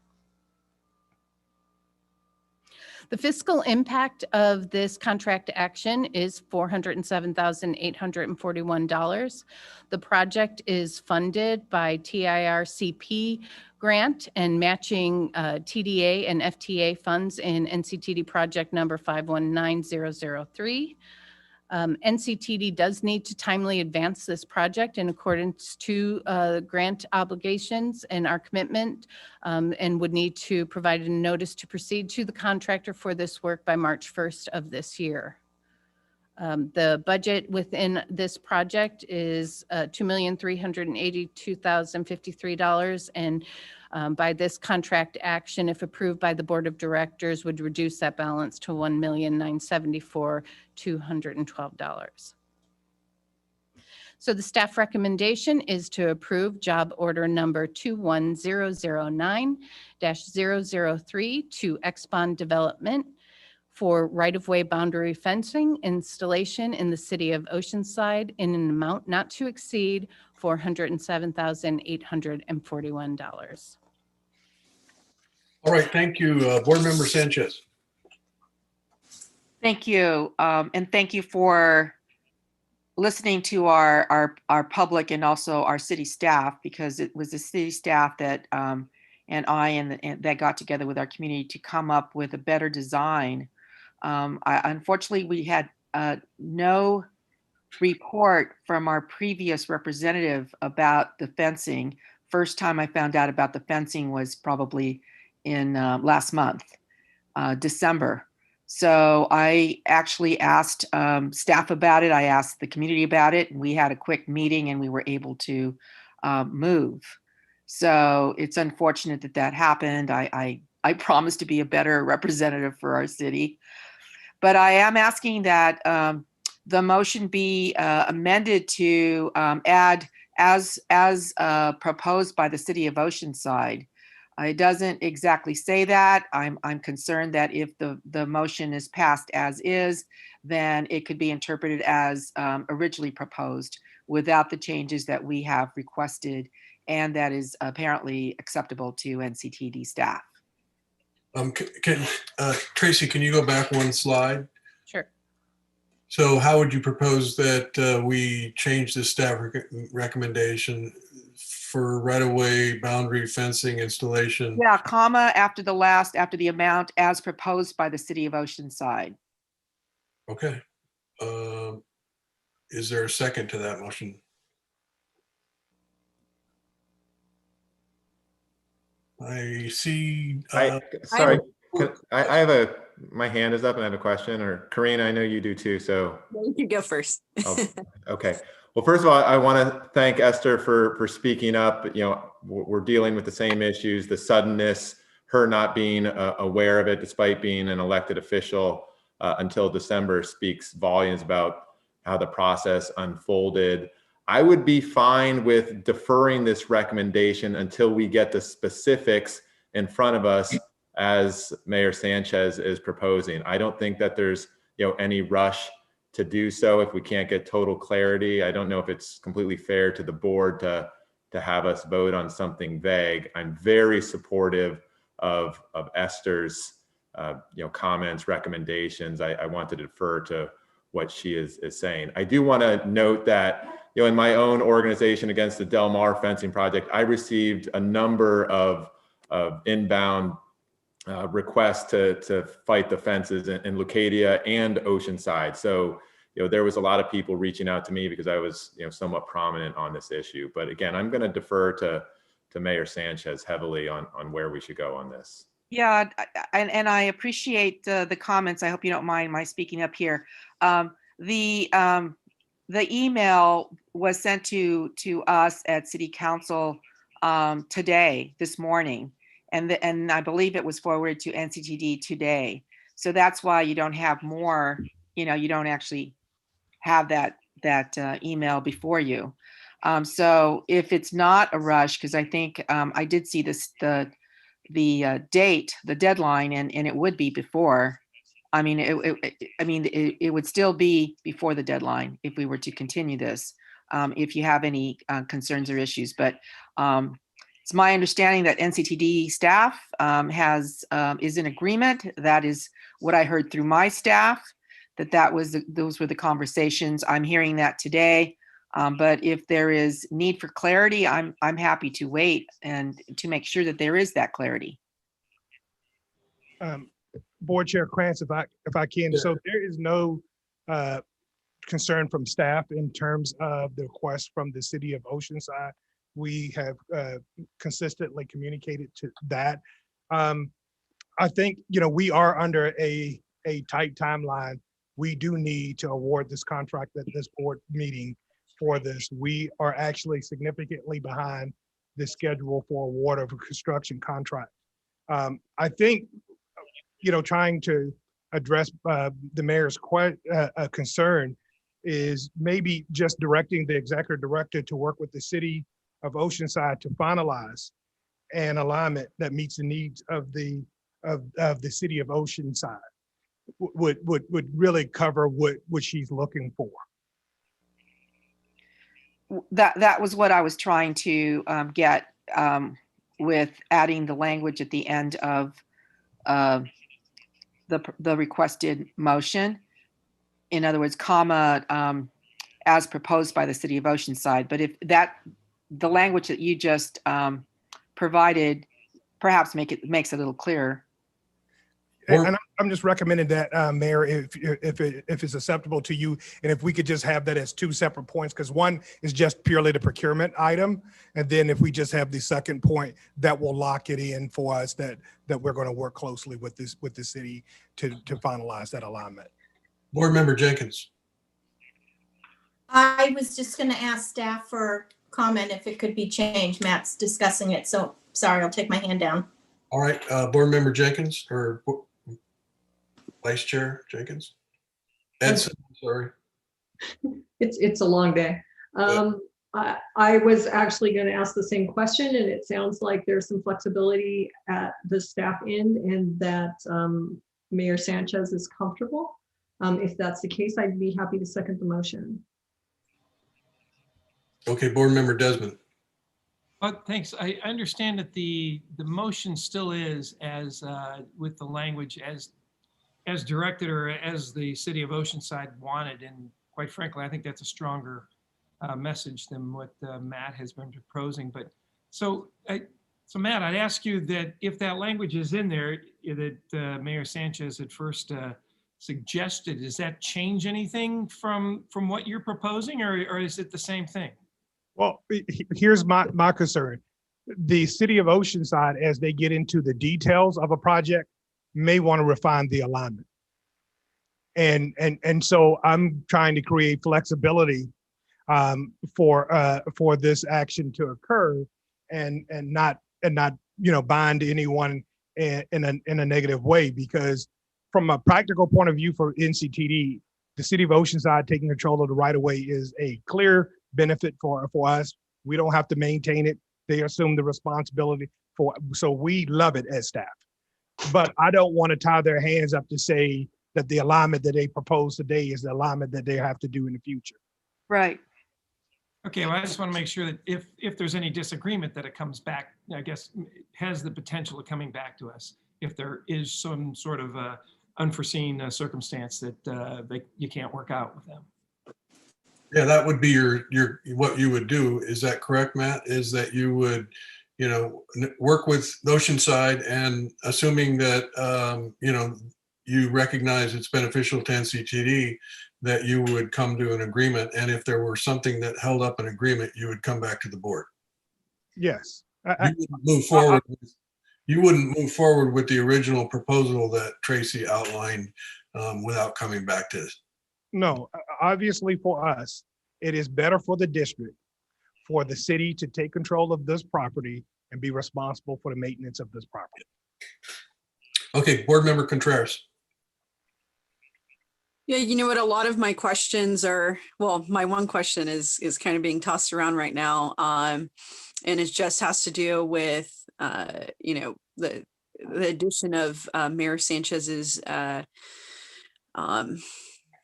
motion, if that would allow the flexibility needed, but without taking an unnecessary step. But it seems with the conversation that with the added language, it doesn't seem to be a problem. And in that case, there's already been a second. I was going to second it, but it seems like maybe it's time to vote.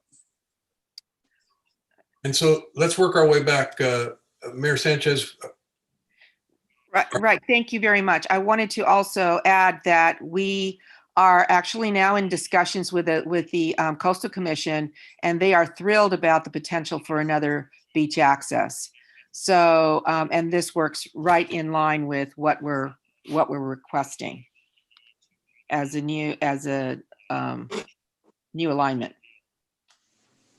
Okay, so it's your motion, and the executive director is proposing language a little different than what you had proposed, so that he has the flexibility to work with staff to come up with a mutually agreeable alignment.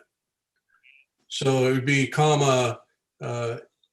with the executive director working with the city of Oceanside to come up with a mutually agreeable alignment. I'll accept that language. substituting in what I had, because what I was trying to do was make sure that it's clear, it's not as originally proposed, but as it is now. And I wish I could apologize for the lack of information that we have had. None of us got the information. Well, and yeah, that's the proverbial water under the bridge. So I'm glad you engaged, and I'm glad that both your city staff and NCTD staff were able to be flexible and get to the point where we are right now. But once boots get on the ground and they start stepping this off and doing surveying, we may need some adjustments. And so I think that having the flexibility in this particular motion will make it a little bit easier for them to get this done. So I think the second was by Vice Chair Edson. And so is she willing to take that minor modification? Yes, yes, I am. Okay, so we've got a motion. Are you clear, Anthony, on what the motion is there? Board Chair Krantz, this is Lori Winfrey, General Counsel. I just want to make sure I'm clear on the recommendation to approve the job order number 21009-003 to X-Bond Development, Inc. for right-of-way boundary fencing installation in the city of Oceanside in an amount not to exceed $407,841, and direct the executive director to work with the city of Oceanside to finalize an agreement on the alignment that meets the needs of the city of Oceanside and is in accordance with NCTD Board Policy number 11, the incidental use policy. Well, it sounds like you've been writing while we've been talking, and Trying to capture it. I think Esther, that worked for you, right? Yeah, that's what you were saying, right? Yeah, I hope so. I don't want to come home to an angry mob, that's for sure. No, All right. yeah, thank you very much.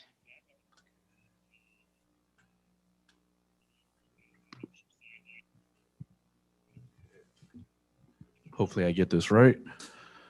On the motion of Board Member Esther Sanchez, seconded by Board Vice Chair Joel Edson to approve agenda item number 13, direct the executive director to work with the city of, to approve job order number 21009 TAC 003 to X-Bond Development, Inc. for right-of-way boundary fencing installation in the city of Oceanside in amount not to exceed $407,841, and further direct the executive director to work with the city of Oceanside to finalize an agreement on the alignment that meets the needs of the city of Oceanside and in accordance with NCTD Board Policy number 11.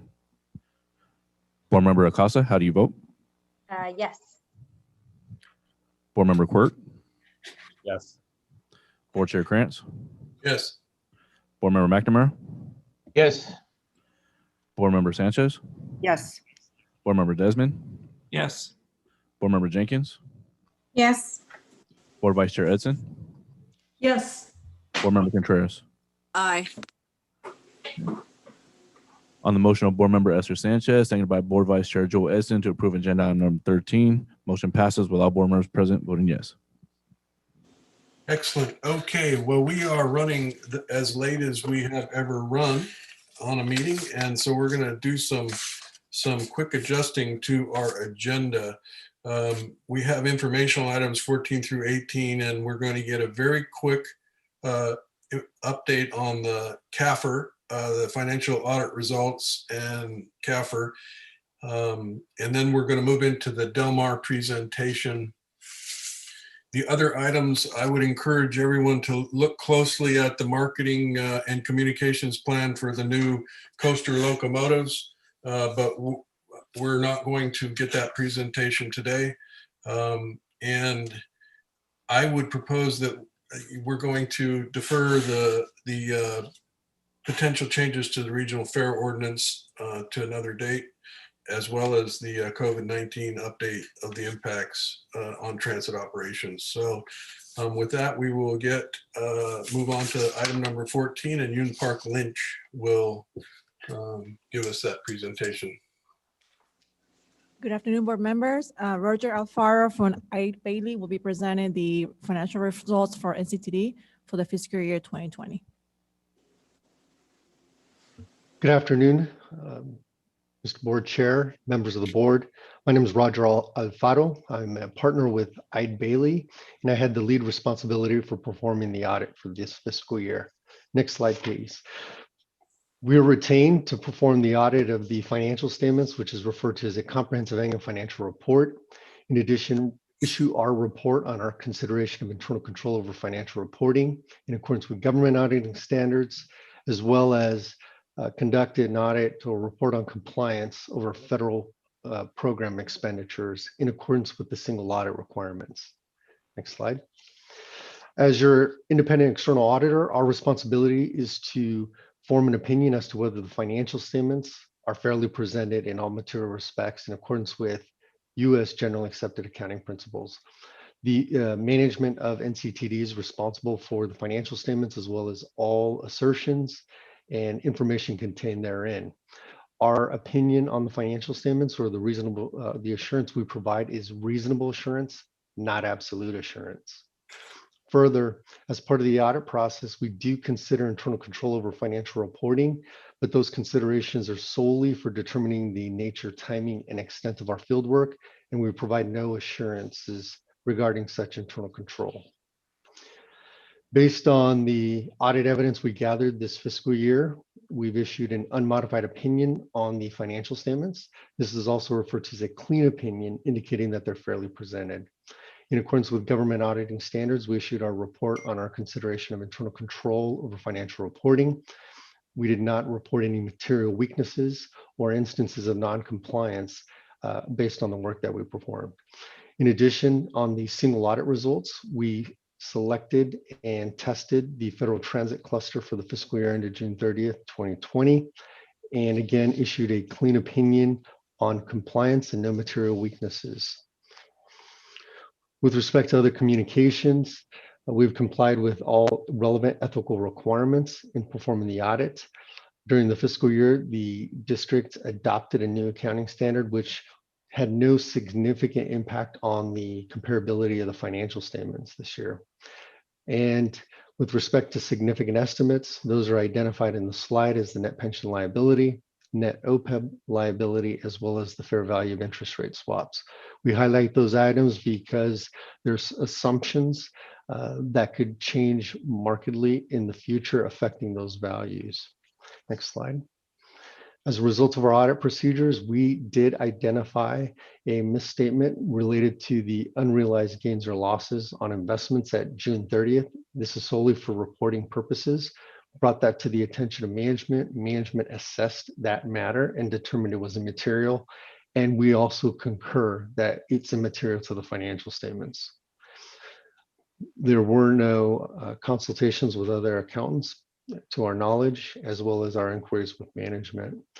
We are pleased to report that we didn't encounter any significant difficulties in performing the audit, nor were there any disagreements with management with respect to accounting, auditing, or financial reporting matters.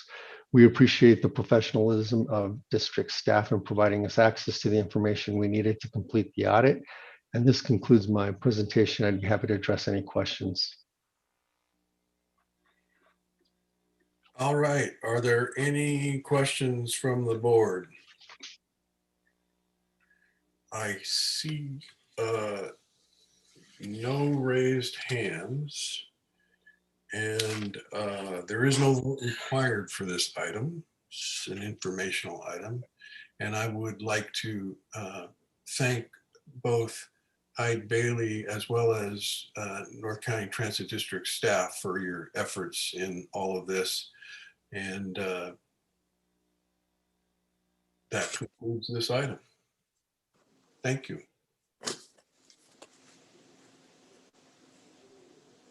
And we will now move into item number 17, which is a presentation from the City of Del Mar. And Tracy Foster will kick that off.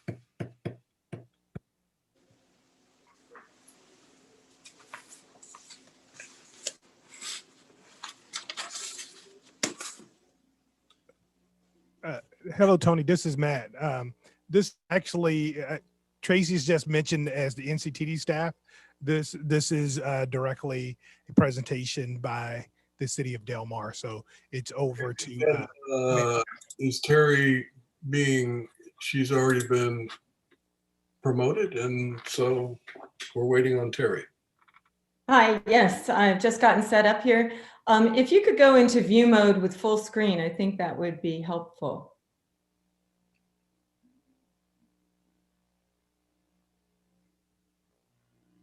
Thank you.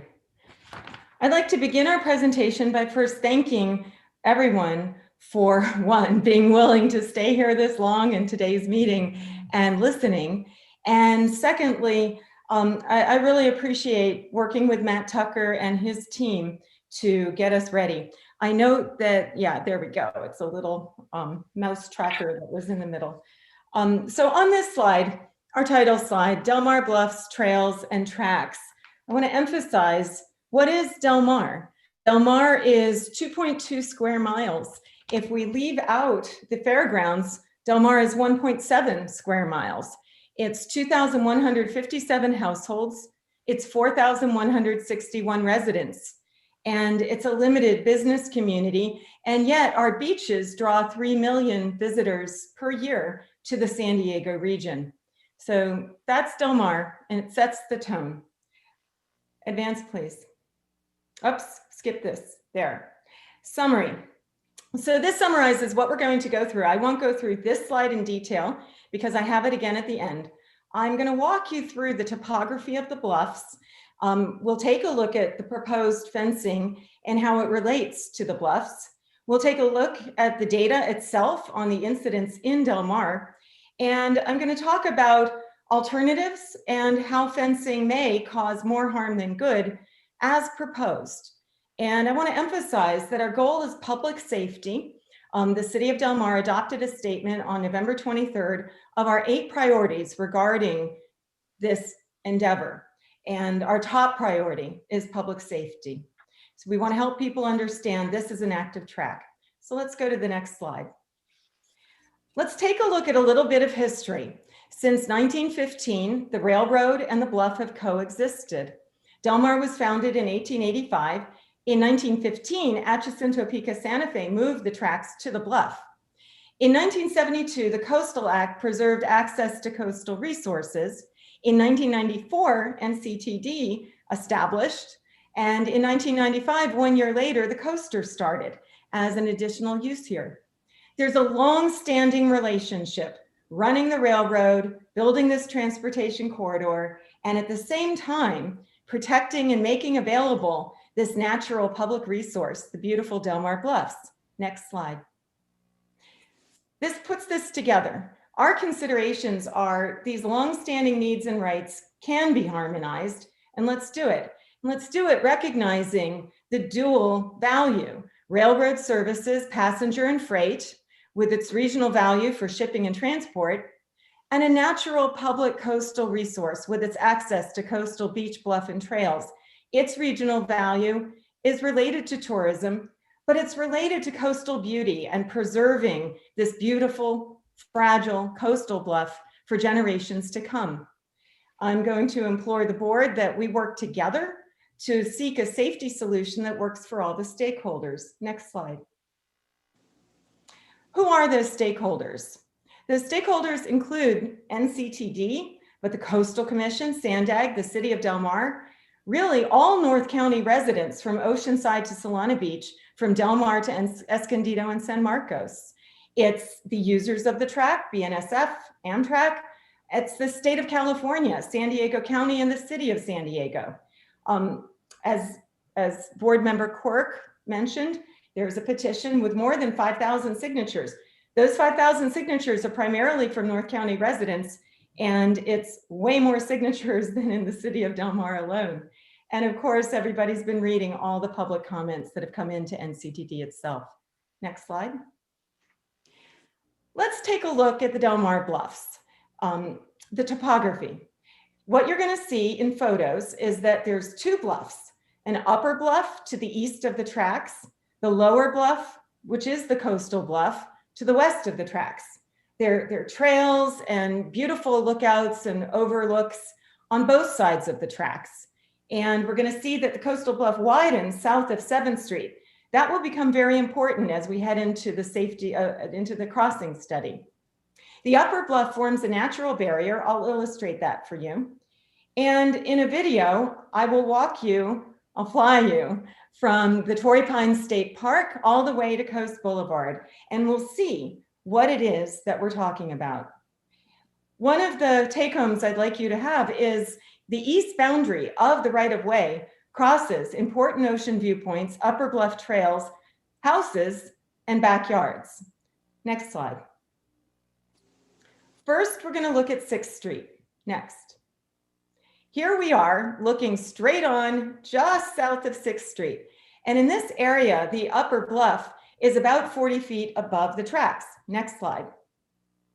What we see here is a dotted line demonstrating where the 6-foot fence proposed by WSP would go. This fencing would be ineffective in that it wouldn't add any extra deterrence for clambering down and getting on the tracks. There's no way to do it in this part of town. Next. This is the WSP proposal. We've shifted just a tiny bit north here so that we're centered on 7th Street. And what you see are the red lines on each side above the east bluff and on top of the west bluff. Next. Our next example is 10th Street. Next. Here, the bluff shrinks a little bit, but it's still about 30 feet. It's more than 30 feet high. Same sort of topography, east bluff to the bluff to the east of the tracks and above the tracks. Next. And here's that line, the fencing up above, which really adds no new safety in this part of town. Next. Here's the WSP proposal. As you can see, it threads along and it captures those coastal trails on the other side of the fence. Next. Now what we'll do is click here and I will narrate this video as we go through. And this click takes us into Vimeo, and anybody can go here, and I believe you can even download this video yourself if you wish. Let's go into full screen mode. Yes, thank you. So here we are starting at Torrey Pines Beach, and we're flying to the north from the south from Torrey Pines. You can see the bluff growing on the right-hand side. At this part, we're still in the Torrey Pines State Park. And I'm hoping I'm seeing the video at the same pace that you all are as I narrate. Here, we're going across Anderson Canyon. Anderson Canyon has a drainage that goes underneath, and it's really quite a spectacular place for an outlook. Here we are, just reaching the very southern end of the residential part of Del Mar and the so-called Staver family property. You can see the bluff rising high on the east above the tracks, and the bluff quite steeply plummeting down to the beach down below with that trail above the tracks. And if you look closely, you can see people walking on that trail as they've done since 1885. Now we're passing Del Mar Woods, and the upper trail up above is one that's maintained by Del Mar Woods. All the fencing would go on the other side of that trail to the east. Now we're passing the residential mixed area in Del Mar. These are high density apartment buildings and condos. And we're just coming to 6th Street, where I showed you it's more than 40 feet from the tracks up to the top. You'll see that ditch and this beautiful trail that NCTD has just finished, and our so-called amphitheater, which is protecting a piece of the bluff that was eroding quite rapidly.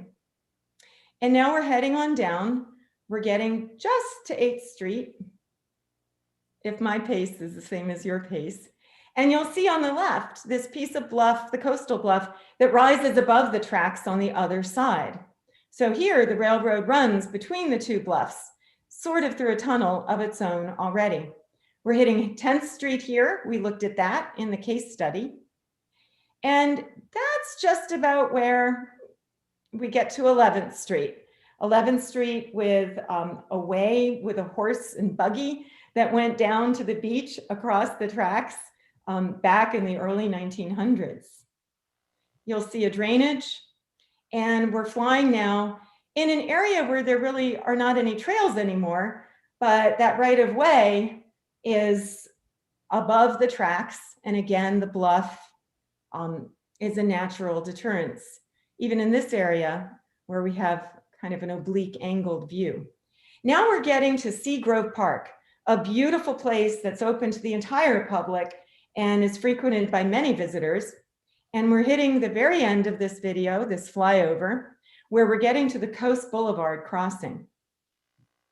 So there we are. We've seen it from one end to the other, 2 miles. So let's return to the PDF. Here we are, next slide. Let's focus on that Coast Boulevard crossing next. You'll see here that the proposed fence on the west by WSP doesn't close off that entrance to the entrance to the railroad tracks. In fact, fencing each side here will create a tunnel that will likely become an attractive nuisance. Our next slide pulls back a little bit. And what you're seeing here, there's that Seagrove Park that I pointed out to you on the very right. There's the 30-foot height bluff with tracks going from the tracks to the bluff top. And up to the north, further up in the slide from Seagrove Park, is Powerhouse Park with its trails that lead toward the track. This is the real problem. This is the high density use area with the crossing. And by the way, this is the only crossing that there is in all of Del Mar from one end to the other. So a focus to deter entry from these park trails and to really think about that Coast Boulevard entrance would be the right thing to do at this point. The bluff narrows here, and looking at this, you know, I can imagine several different configurations, and I would look forward to working with the NCTD staff as mayor of Del Mar and with Dan Quirk, board member Quirk, and looking for solutions in this area. Next slide. Here's what WSP wants to do. You can see the yellow lines which I echoed in the image that I showed you. You can see their 6-foot chain link fence. Perhaps that's the right solution in this area right here, but it would be incredibly ugly. So it's hard to imagine without having a careful design phase whether something could be done here. You'll also see a 6-foot chain link fence along Seagrove Park where fencing already exists, and you've got that 30-foot wall that the bluff itself already creates. Next slide. So let's turn for a moment to the data. I'm a data scientist, and so I enjoyed extracting the data from the WSP report and creating these 2 visualizations. These 2 bar graph visualizations show you that although there have been 16 incidents in Del Mar for the past 10 years, from April of 2010 to July of 2020, in fact, there was a peak around 2016 and 2017. And that peak is an anomaly, and we should look at it. We should try to figure out what happened then and what made that peak go away for the subsequent 3 years. Over on the right-hand side, you see a bar graph. So I just told you about the horizontal bar graph. The vertical bar graph is the density of incidents going as you go from Coast Boulevard toward the south. And what you see is that the vast majority, 80% of the incidents are spread from in the first quarter mile from Coast Boulevard.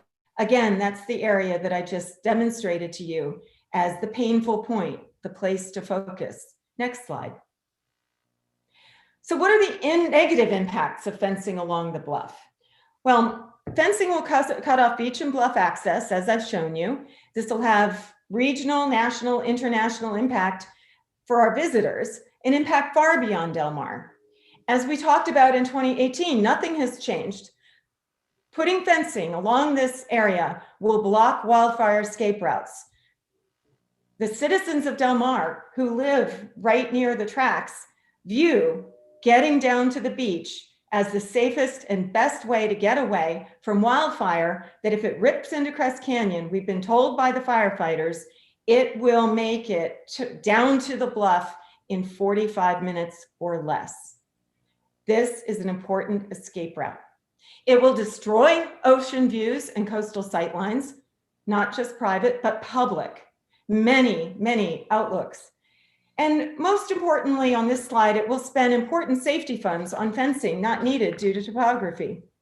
And I want to add one more point that I've drawn from remarks that were submitted. In our public comments, one of our residents did the calculation, as they will in Del Mar. 1,400 holes for poles will need to be built or dug along this fragile coastal bluff. We've just spent hundreds of millions of dollars over the years hardening this, dealing with the water penetration, and the thought of putting 1,400 new holes into this for new water to penetrate seems like a bit of a waste for what we've already done.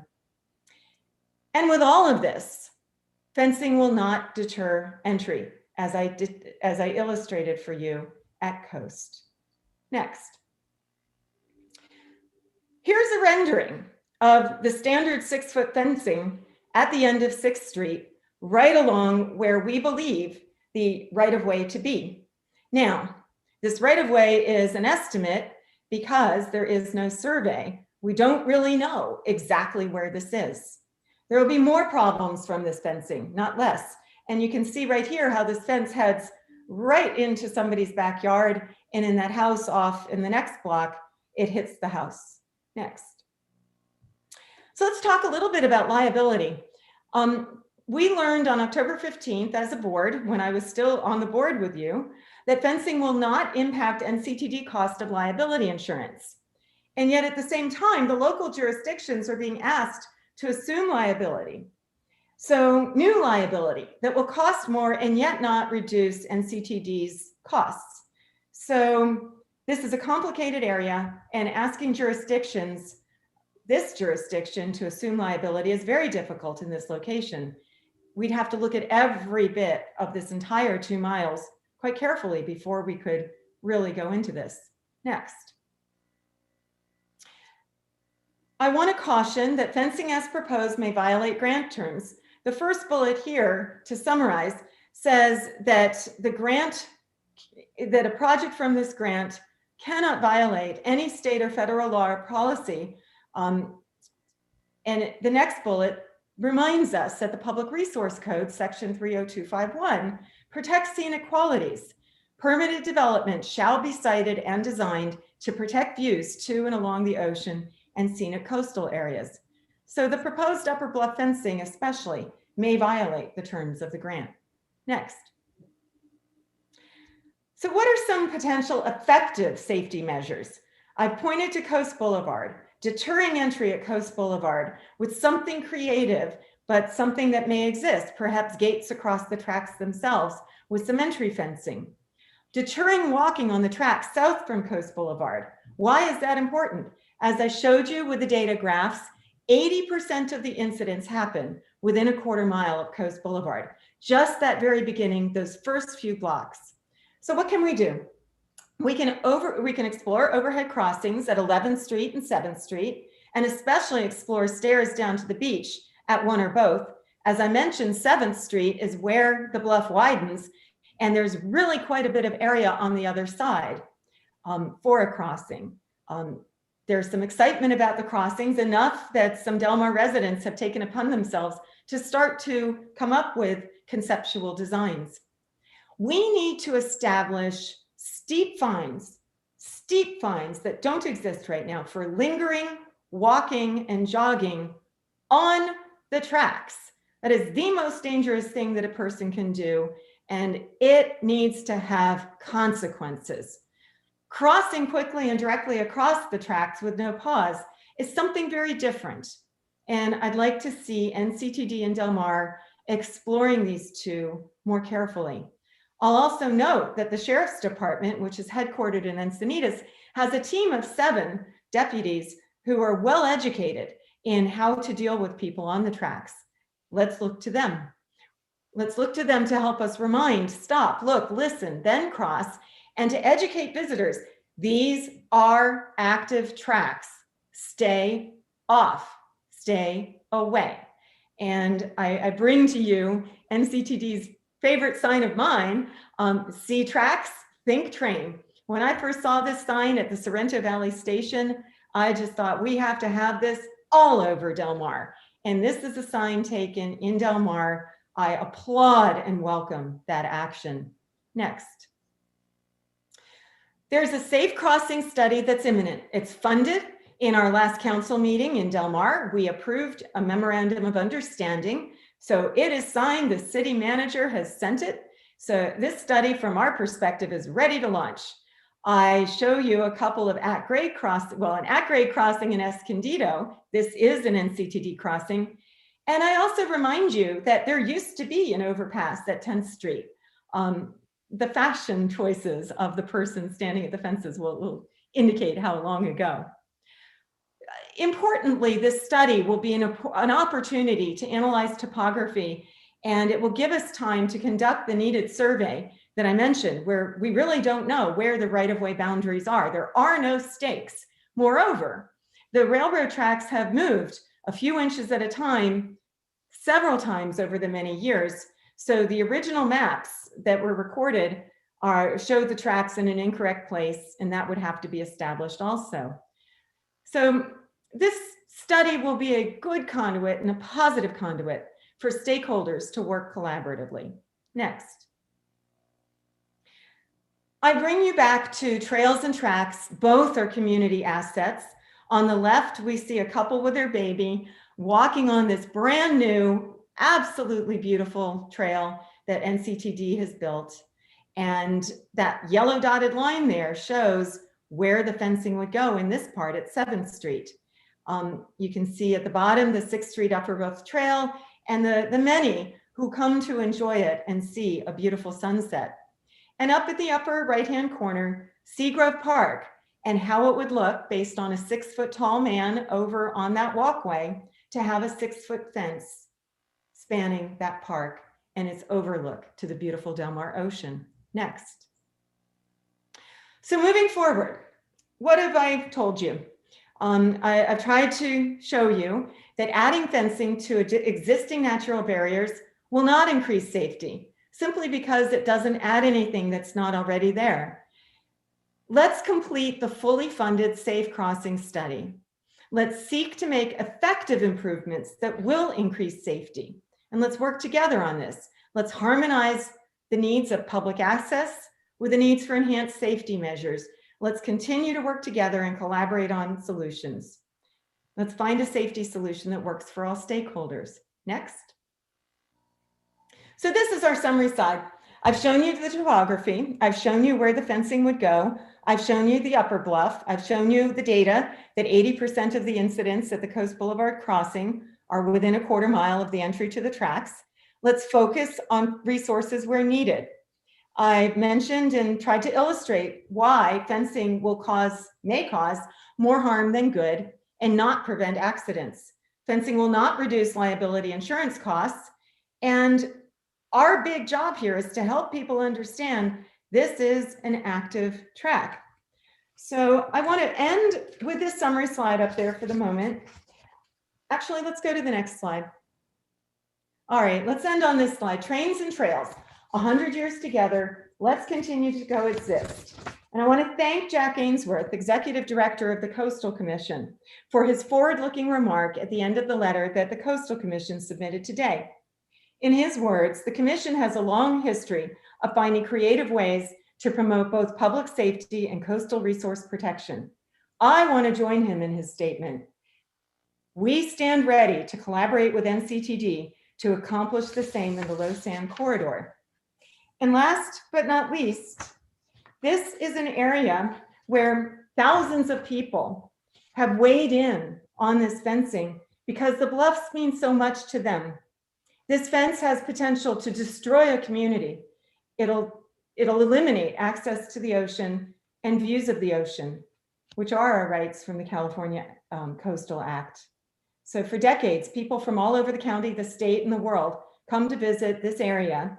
They come to the bluffs, to this one of very, very rare places where the natural coastal bluffs are accessible to the public for them to come, take a deep breath, and say, wow. So let's work together. Let's preserve this treasure, and let's find a way to coexist, both the train and the trails. And I thank you for your time. My PDF has the actual data so that you can check my map. And I included in the PDF the WSP, the full maps for your convenience. Thank you. Thanks, Terry. I was familiar with your agenda item that was on January 11th, and I took a look at the staff report, and I see that this particular subject of railroad safe crossings was an issue before the city council back in 1995. So that would suggest we've been working together for a really, really long time, wouldn't it? Yes, but we have not been funded. We finally got the funding, and Coastal, Sandag, Del Mar, and I hope NCTD are excited about this. We have a new moment in front of us, and establishing crossings, especially at the highest crossing areas of 7th Street and 11th Street, which are, by the way, nearly 2 miles away from the Coast Boulevard crossing, would give us an opportunity to make this safe, direct people to those crossings, and as we saw with the Escondido crossing, away from crossing in other places. I have no doubt that if we provide these safe crossings, especially the overpass at 11th and an overpass at 7th, or near either of those, that we really can address most of the problem. Board Member Jenkins. Yes, I have one question and a couple comments. Matt, Tony just mentioned about that this goes back to 1995, I think you said, Tony. Could you create a timeline and provide it to the board of all the past efforts, and maybe add that to the website also, past and current efforts? Yes, ma'am, we can do that. Okay. I would ask that you also add in funding. What about funding? Well, that this is the first time we've had funding to do the crossing study. Well, I thought that this report by Dave Drucker was the result of all of the planning and studies, and there were some decisions about where the best crossings would be. And you know, whatever about the funding, that's been the big challenge all along. So, and it's certainly a challenge in Encinitas. We're spending $13 million for an undercrossing, and spend another $8 million for a separate one. So, Board Member Sanchez. I have one more. Okay, go ahead, Sharon. Sorry, one more comment here. I just want to mention that we have received a number of emails currently and previously about this situation. And I just want to assure everybody that we're reading those emails that you've sent. The good thing is that due to the stay, that we have until the end of March to work together to resolve this. And I was actually pleased to hear Terry's comments on multiple occasions that they do want to work together to try to resolve this. And so I just hope that that continues in good faith, so we can get to a resolution on this that works for everybody. That's all. Okay, thank you. Board Member Sanchez. Thank you. I do want to say here that pictures speak 1,000 words, and especially that video. I think you did a great job, Terry, Mayor Gasterland. And I'm really excited about your can-do, and that you believe that we can get this resolved. I believe so too, and I hope that we can work together to make that happen. Thank you. And as their Mayor Sanchez, you've led the way. You've shown us a good example with Oceanside. Thank you. Thank you. Okay, so I see no other raised hands. And so thank you, Mayor Gasterland, for the presentation. And thank you for listening and for giving me this time on a day that has such a long meeting. I think it was important to get this before you in a timely way for you to think about it. And I encourage everybody to look at the video again. You can take the PDF and just click on that link and go to the video and enjoy it, please. Okay, thank you. I have made a motion to not hear some agenda items. It wasn't in the form of a motion, it was in the form of a pronouncement, and it's really best that I confer and get consensus amongst the board. So I would move that we remove items 15 for the marketing and communications plan for the locomotive launching. 16 is receive update from San Diego Association of Governments on potential changes to the regional fare ordinance. And 18 is to receive an update on the impacts of COVID-19 on transit operations. So if there's a second on modifying our agenda. Is that, Chair Krantz, is that remove or postpone? Well, Matt, go ahead and speak to that particular question. I know that we're going to roll out the new locomotives before we can have an update. So, and that marketing is moving forward. So that is going to be eliminated. Okay, I'll second the motion. Is coming back, right, Matt? The Pronto one is coming back in the month of February.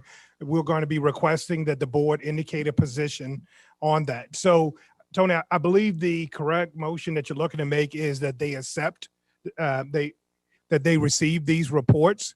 That's the only action that's really required. And I would encourage the board members to review closely the Pronto one, because we will be coming back with a requested or recommended action, and the board's going to have to adopt a support position on that one. Okay, so I'll second your motion. That was your motion, Yep. Chair Krantz, right? Yep. I'll second that.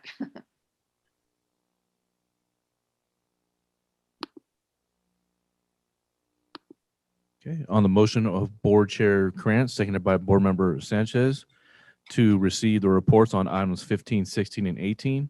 Board Member Acosta, how do you vote? Yes. Board Member Quirk? Yes. Board Chair Krantz?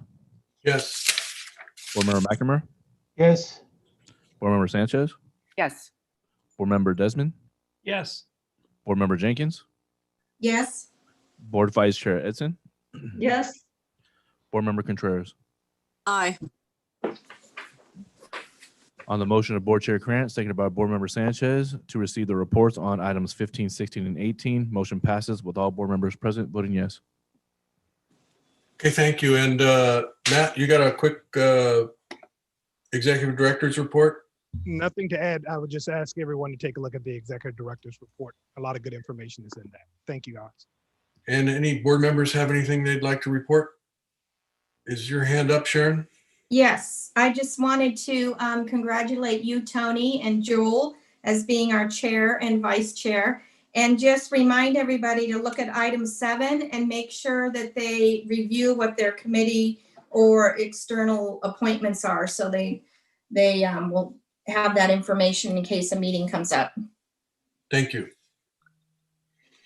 And with that, we are adjourned. The next MISBTA meeting is February 18th at 11:30 a.m. There's a PAF committee meeting on February 18th at 12:30, and our regular board meeting will be February 18th at 2 p.m. So with that, this meeting is adjourned. Thanks, everybody. Good night, everyone. Good night.